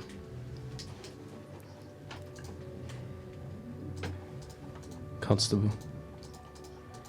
And you hear movement coming from almost directly behind you, and you shift as the constable steps forwards. And the moment she moves through the crowd, and the moment that she's past you, there is suddenly a swift movement of her arm, and it comes out and grabs one of the younger kindred that she bypasses, and immediately he flinches and tries to recoil, but she grips him on the arm, on the back of the neck, and pulls the arm into a lock and just shunts him forwards. And there's such force behind it that he is bodily dragged forwards and then thrown on his knees in front of the prince. And he just stops and almost looks about as though he's about to bolt. But then the constable comes behind him and places a hand on the rear of his shoulder and just holds him in place. Edward Norton, I extended you the right of domain. And you have repaid me by feeding openly with kine and sharing the secrets of the blood. Therefore, you forfeit the right to the blood. And he reaches under where the toga is and pulls out a knife. And then he steps forward to where this individual is. And the moment the prince steps forward, he tries to jerk backwards, tries to lift himself to his feet, but the constable just grips him and pushes him down further. And then he reaches forward and grabs his hair and yanks it back. And then he puts his knife to the throat and just begins sawing. And it's a slow process that is audible when it carries. And the gurgling noise that he lets forth carries also. But the prince just does it, and he does it with a calm expression. And the constable just holds him in place. And then finally, when it's done, you hear as the body just hits the ground, and he holds up the head. And holds it aloft.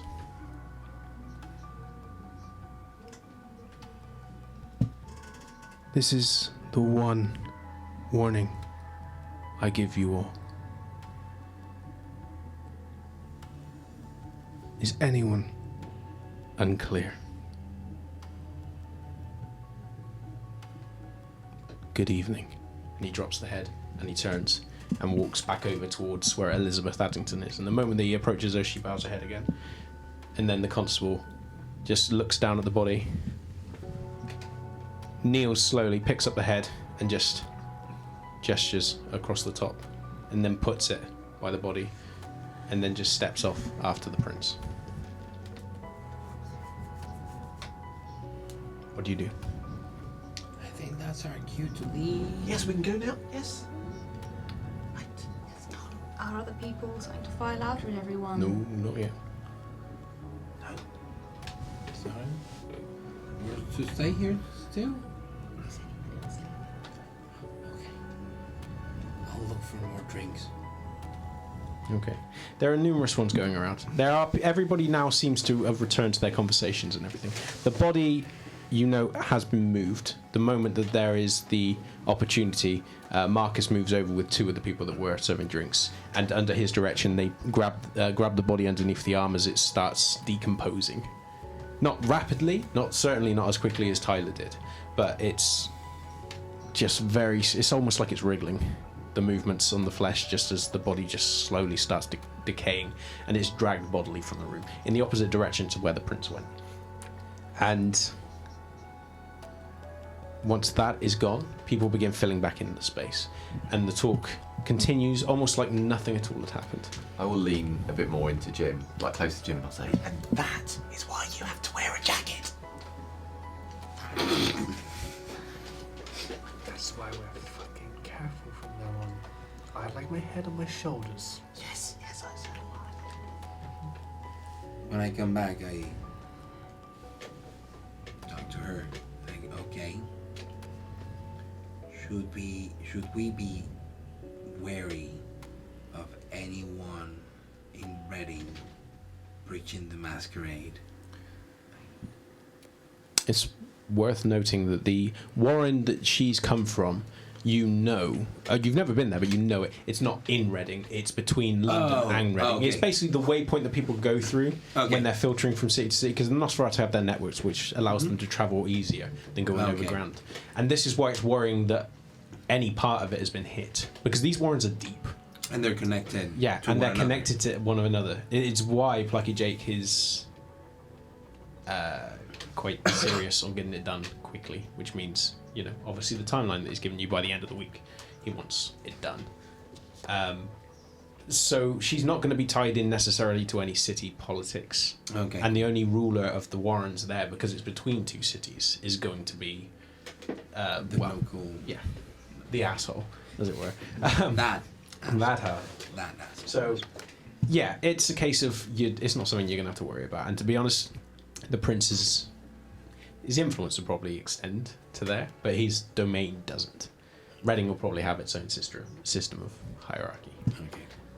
But of course, it's still not wise to go and breach. So, are you enjoying the lovely evening? Totally. I mean, I'm loving the there's been company. dancing and decapitation. What's not to like? A little bit too much of everything.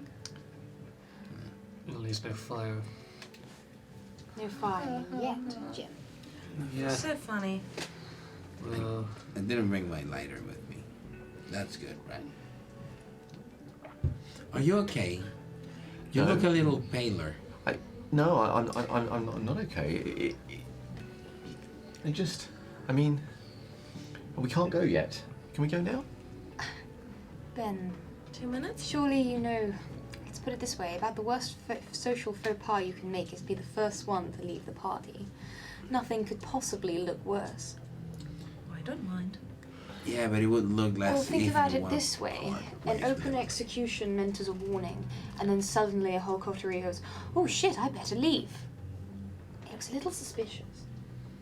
We're here to meet people, even if we don't want to and we hate their faces. It's all part of the game. For my part, I already met enough people for today. You're doing wonderfully. Honestly, you're doing fantastic. Considering this is one of your first times here, I'm very impressed. Even these ones weren't thrown into it quite so quickly. Kindred. And another voice calls out. And all eyes turn back towards the end where the prince had stood. And the prince is not there currently. The prince is still in the corner of the room. And he's still speaking with Elizabeth. He's probably the only one that's not looking around. But the individual that stood at the end has slick back hair and round glasses. And he stood there in a dinner jacket and suit. And you recognise him immediately. I have been given leniency by the prince in order to give formal acknowledgement and right of tenancy to my child, Will Price. You are to extend her every courtesy that you extend to a kindred with the right of domain afforded by Prince Emrys. And he gestures. And Will steps out in an almost kind of pantsuit way. And the way she moves, there is a kind of cold air to her. She doesn't look comfortable, but she doesn't look at anyone. But she still moves with purpose, and when she comes to her side, she very, very slowly glances up and just meets the gaze of all of these undead predators who just stare at her, memorizing her face in that way that you all felt firsthand not so long ago. And she just observes, and for the briefest of seconds her eyes meet yours, and then immediately her eyes drop and she becomes almost not smaller, but the confidence she had to glance up and meet these gazes suddenly just goes, and she says nothing. But Oliver is watching everything she's doing and everything that everyone else is doing, and he has no issues with meeting your gaze. I look delighted.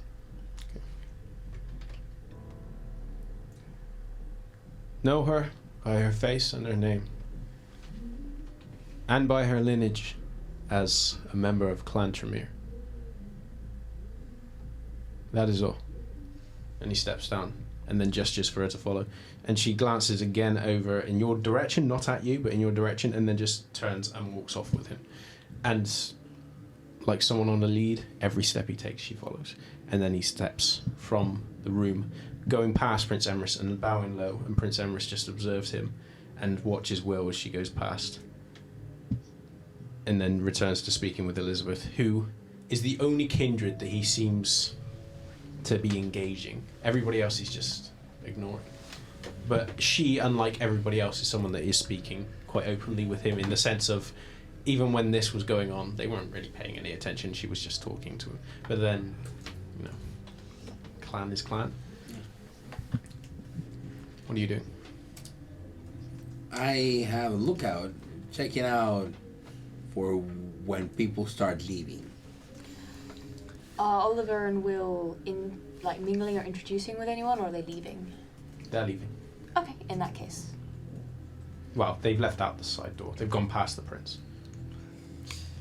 There is one kindred who is like close and noting, and it's Sabine. But she's not being subtle about the fact that she's observing you. I'm just smiling as if I'm happy for her. And are people leaving now, or starting to? I mean, it's hard to tell. I mean, there are a lot of faces in here. Some people have left into side rooms and different corridors. It's hard to gauge whether or not they're leaving or if they've just stepped from the room.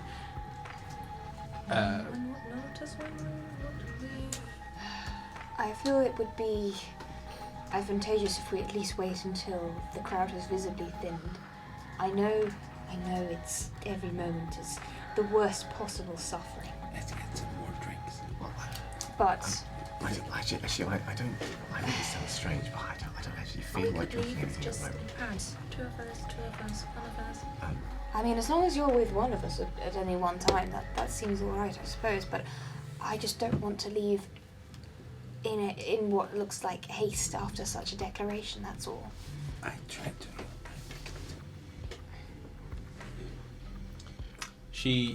You hear the soft coughing, and Sabine goes, "Darling, I have a word that I'd like to have with you all. If you'd just like to follow me."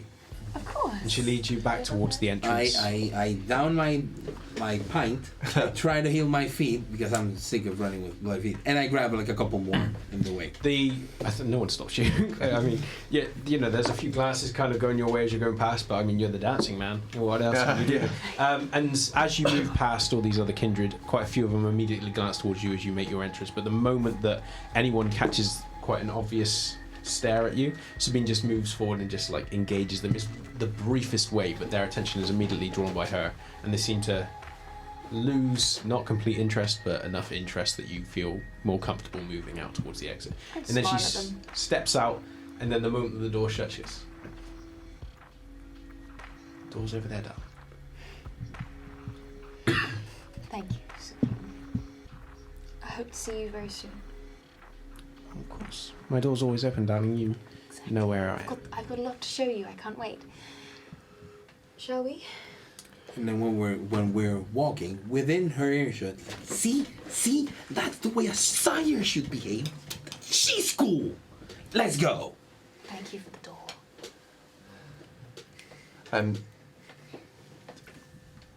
At any point did I see Edmund back in the room? No. He was not in there. I'll be quite worried about him.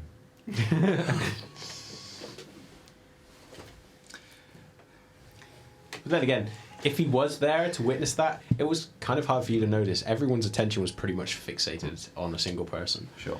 Well, two people. But, you know, in that general direction, I mean, even if it wasn't for the brutal execution, which you were all witness to, Emrys himself is someone that draws the eye.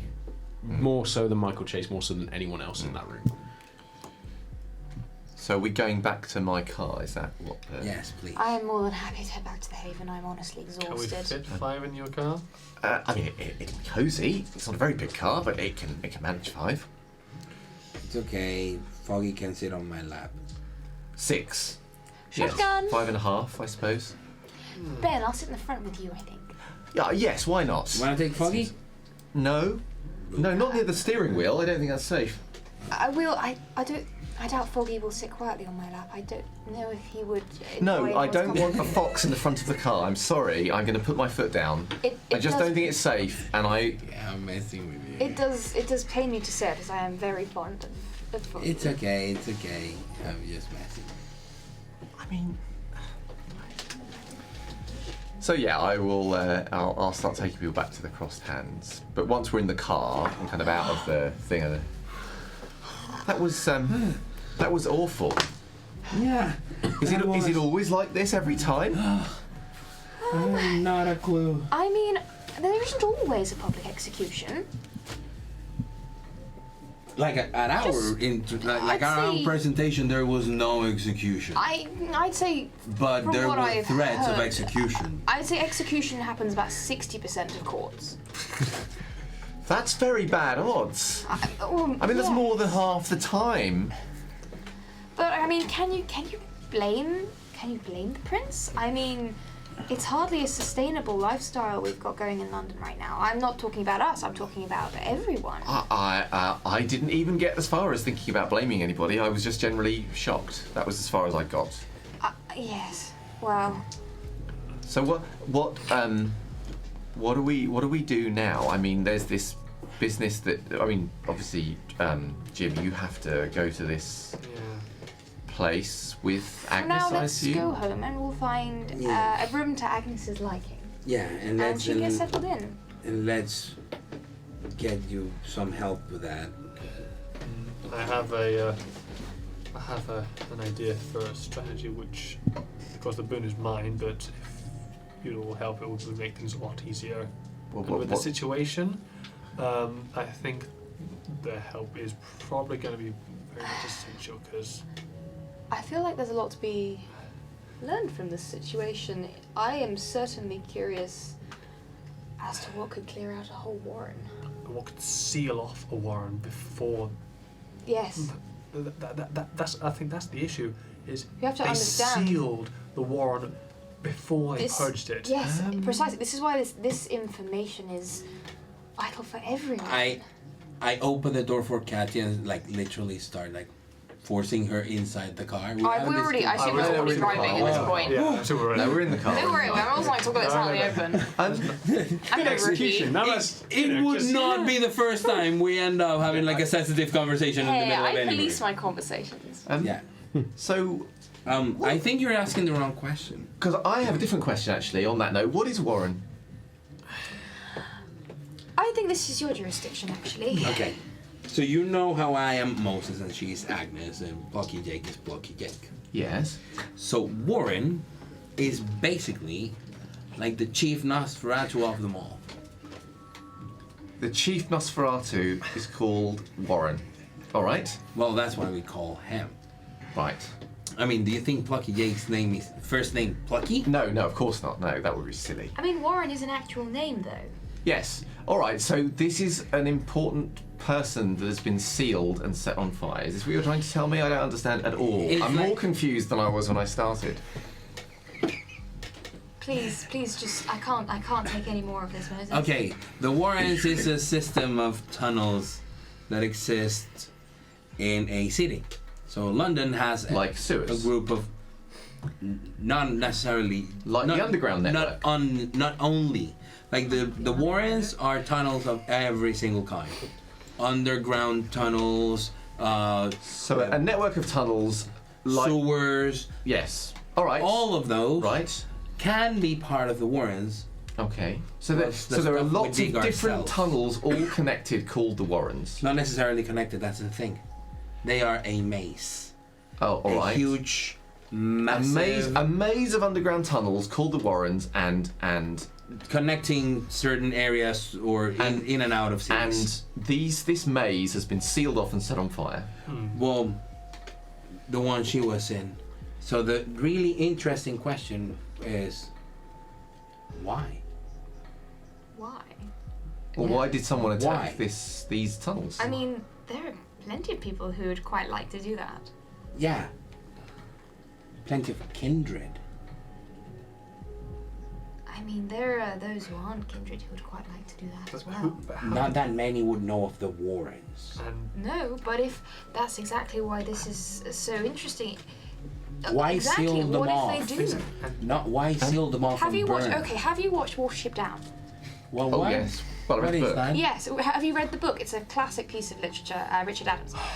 In Watership Down, you see, you might already know this story. It's very animally. It's right up your street. The people come along. They want the rabbits to leave their warrens. So they fill in all the exits, and whilst obviously these aren't kindred, anyway, either way, there is no escape. And then they pump. Well, I don't think they actually do this, but in this situation, they pump the warrens or fill the warrens with fire to kill what's ever inside without having to get their hands dirty or go in themselves. No, It's a cleansing. I do not argue with the method. Because they... Can we take a moment to consider for the reason. So we're talking about Agnes's people here, aren't we? Yes. These are your friends and companions. So I'm sorry, this all must seem very cold. We're just trying to understand. Do you remember? I know that you don't remember much, but do you remember anything of what happened, or? Because that's the thing. If we have sort of an idea of why could someone target those warrens. Why could someone target those warrens? I'm guessing warrens, there's going to be many entrances and exits and to seal. Yes, but whomever targeted they did it for a reason. We need to know the reason to find the So you all see that Agnes is getting really uncomfortable with this whole discussion and stuff, and well, maybe you're not sure if she really does not remember anything or if she just does not want to tell you because you're making her feel this uncomfortable. I would probably notice this. Agnes, I'm really sorry that we're having to make you relive this. It's not fair, and it's not right.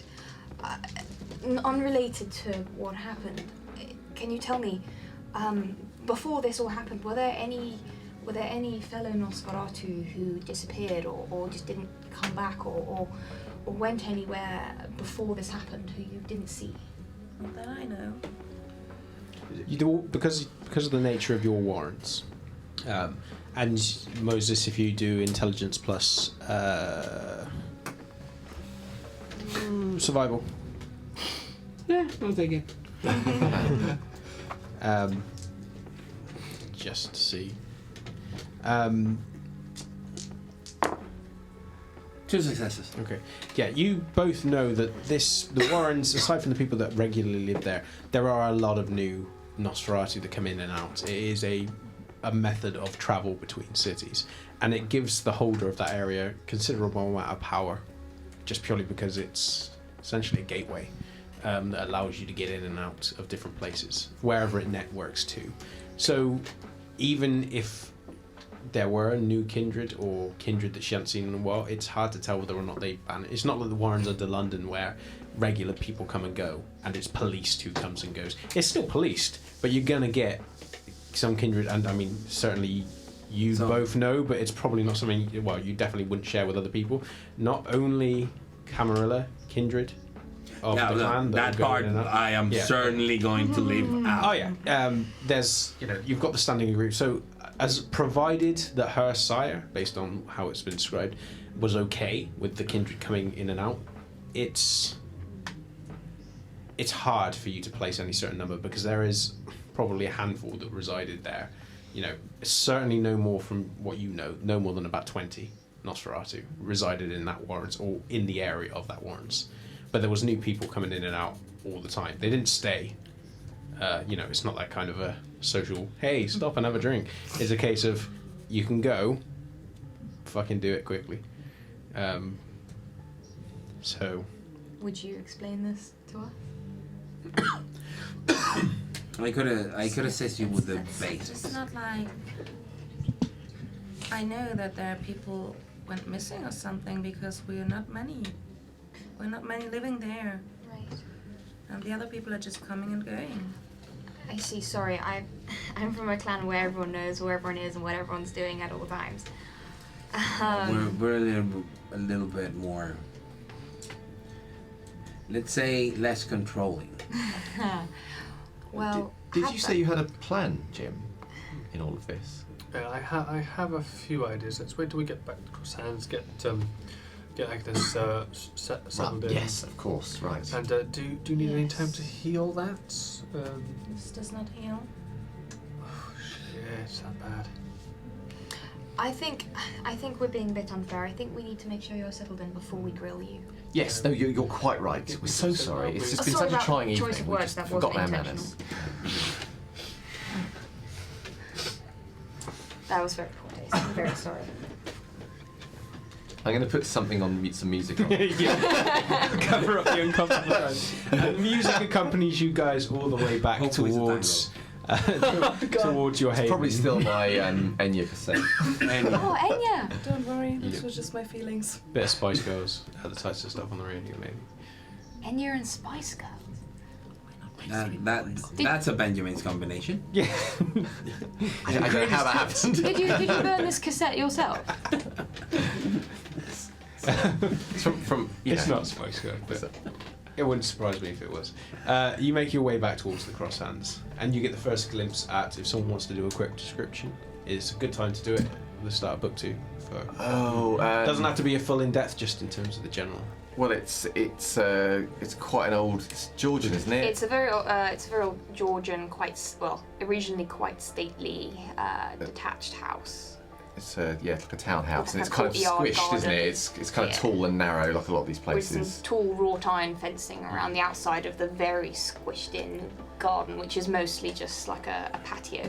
I don't think there's much landscaping going on there. And it's lived a life, this building. It's looking better than it was. Yes, it's looking a little better than it has done, but it's been still repurposed as a bed and breakfast. Yes. So you have this tall and narrow. It's not 4 or really 5 been stories decorated tall. for a while. The wallpaper is still very patchy, a bit faded. There's a lot Except of in cobwebs. Jim's room. Except in Jim's was all new. Everything's Where the new. burning has been fixed. Yeah. Brilliant. Hey, silver linings, eh?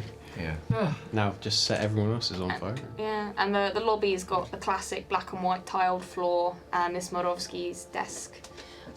What time is it in the evening? You're probably getting to about, given that you went to court pretty early after you did your visits back and forth. You're probably looking at about 10, 11. It's pretty early. Most people it's for whatever reason the court was earlier than it normally lasts for quite a while. But then again, how long this one will last, you don't know because you left. Yeah, I'm just wary of Mrs. Mirovsky being on the counter and we wanting to give Agnes a whole tour of the place, or do we deviate? Take the price on door number 1 and go just straight to the basement. So it's just into the basement, and then we sort out any of the rooms once she falls asleep on her rocking chair, which she usually does at around 2. If Miss Morovsky is in there when we head in, I will just start having a conversation with her and just be chatting. Okay. She's got her newspaper, as Miss Morovsky always does, and glasses up. Katia, darling, you look lovely. Hi, thank you so much. How's your evening going? Same as normal. Really? Have we got more people in now? Have you met them? I don't think I've had the chance to get acquainted, actually. It's, One of them's such a lovely man, Katia. He helped fix the yes, I damage. heard that he was the chap who helped fix up some of the rooms upstairs. It's lovely that he took a shine to the old place. It has the most wonderful architecture. Has a bit of charm. It really does. It's wonderful. And, I've had a few more conversations with your ghostly husband, actually. Have you? Well, I say conversations. I've definitely felt that he's been around. He's not one for words, darling. Not really. I was hoping I might get a conversation with him. In the You meantime, might get a grunt occasionally. at this point, I'm kind of like, fuck are these jokers doing? Yeah. I mean, she's. I'm assuming that we're shipping. Yeah. I mean, it's easy now. enough for you to kind of wander past. Mrs. Morovsky has kind of a narrow focus, and when it comes to like Katia, she's like, just there, quite happily engaging with you. If she does notice, she will, which you're pretty certain she doesn't, because she normally just gives her like a wave or something. You will just manage to slip past. Whereabouts are you going? We could go straight to the first floor. We start renting rooms on the second, so from the second floor onwards, you guys live like single person per floor. Yeah. I think there are 4 floors in total, and then the attic.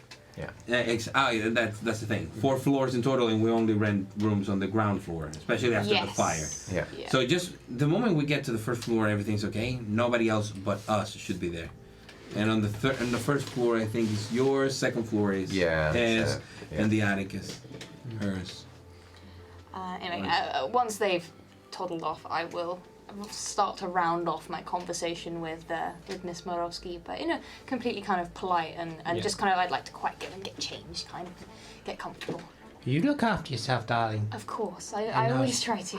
And I will see you bright and early. For you lot in the afternoon, probably. It's been quite a fun night.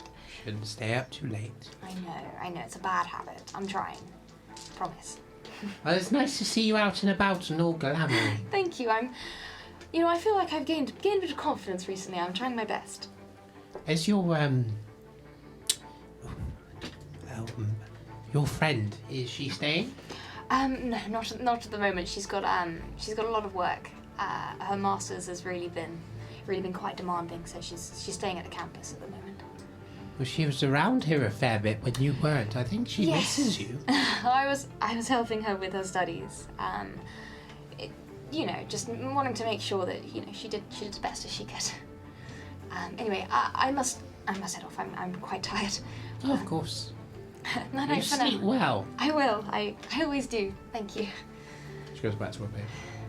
And I will help stealth. Anything you guys want to discuss of immediate importance? You should go upstairs, get into one of the rooms that is not burned or smelling like paint or anything, so she has a place to stay. Agnes, if you're Probably on the same floor as Jim to make it easier for her to contact him if she needs to share any information. Yeah, you can just bang on Jim's door. That's usually how we get his attention. Or my door's up straight up. You can't really miss it. I'm the only one on the top floor. You really did really well. Do you have a tonight. pen? Well, I can certainly get one. Yes, please. I'll get him a pen. I give her the password of the Wi-Fi. Wow. Hold on. Wi-Fi in 2001. Aren't we still on dialogue? I give her the password of the dialogue. Of mine. I think she has to use your computer to do that. Thank you. I give her the password of my dial-up. Okay. I'm afraid I would be giving you the password to my computer. Wow. Feel honoured. Sorry, So, am I given to understand that we're going to let Agnes settle in, and then we're going to have a little bit of time to recover from what was rather awful experience? I mean, it could have been a lot worse. And then what? It could have been a lot worse. I mean, could it? Okay, let's. You have a great imagination. You're an artist. Let's think about a situation where. Oh no! Let's say you're right. No, I'm fine. I don't want to think about it. You're correct. I concede. You're right. No, you're right, Katia. Of course you're right. I don't want to think about it. I'm not thinking about it at all. I'm going to go to my room and recover, and we can talk about this all and make a plan and do our thing. Yes. All right. Yes. Good. Oh, good. Right. Wonderful. Well, lovely to meet you. Bye. I'm gonna go shut my door. He doesn't like it when I give him lessons anymore. He's been taking lessons from me recently, so. That's true. I've watched a few of them. It's French. Yeah. Well, I did break a couple of ribs a couple of times, but anyhow, he's learning. Give him time. Well, Do you need any equipment or to connect? Oh, I think I've got. I mean, not. That's this. why I'm giving her the password. I am assuming that she's come from Plucky Jake. She might want to go into Shreknet. Computer? I can get you one, yeah. This would be nice. Cool. I know it's obviously not very useful for us, but I do have a spare duvet. There's not going to be much in that room. You know, it just comfies the place up a bit while you're working, at least. Why not? Yeah, I grab any of the laptops that I have on. One that's working. Okay. And it's secure. Okay. I don't care if she's like the best or the worst. I don't want anyone tracing that back to me. So I give her just a laptop that's secure with my login. Okay. Thank you. And then taking the laptop into your room, you close it. It's very, as promised, pretty Spartan affair. I mean, it's nice, but there's nothing really here of personal touch. But then again, after the Warrens, hey, anything's, you know. It's a real room. It's a real room. There's a real bed. Wow. But how you deal with that, how everybody else responds to what happened at the court, we will discover next time, because we're drawing it to a close tonight, guys. Thank you very much for joining us for the start of Book 2. We won't, unfortunately, have the amazing Jenny Lux with us next week, but we will have her with us the week after. And when are you're off? So I won't be here next week, but I'll be back the following week or something. Boo! But you never know. We might bring in someone. Yeah. A lot can happen, guys. Thank you very much, and we will see you next week. Bye.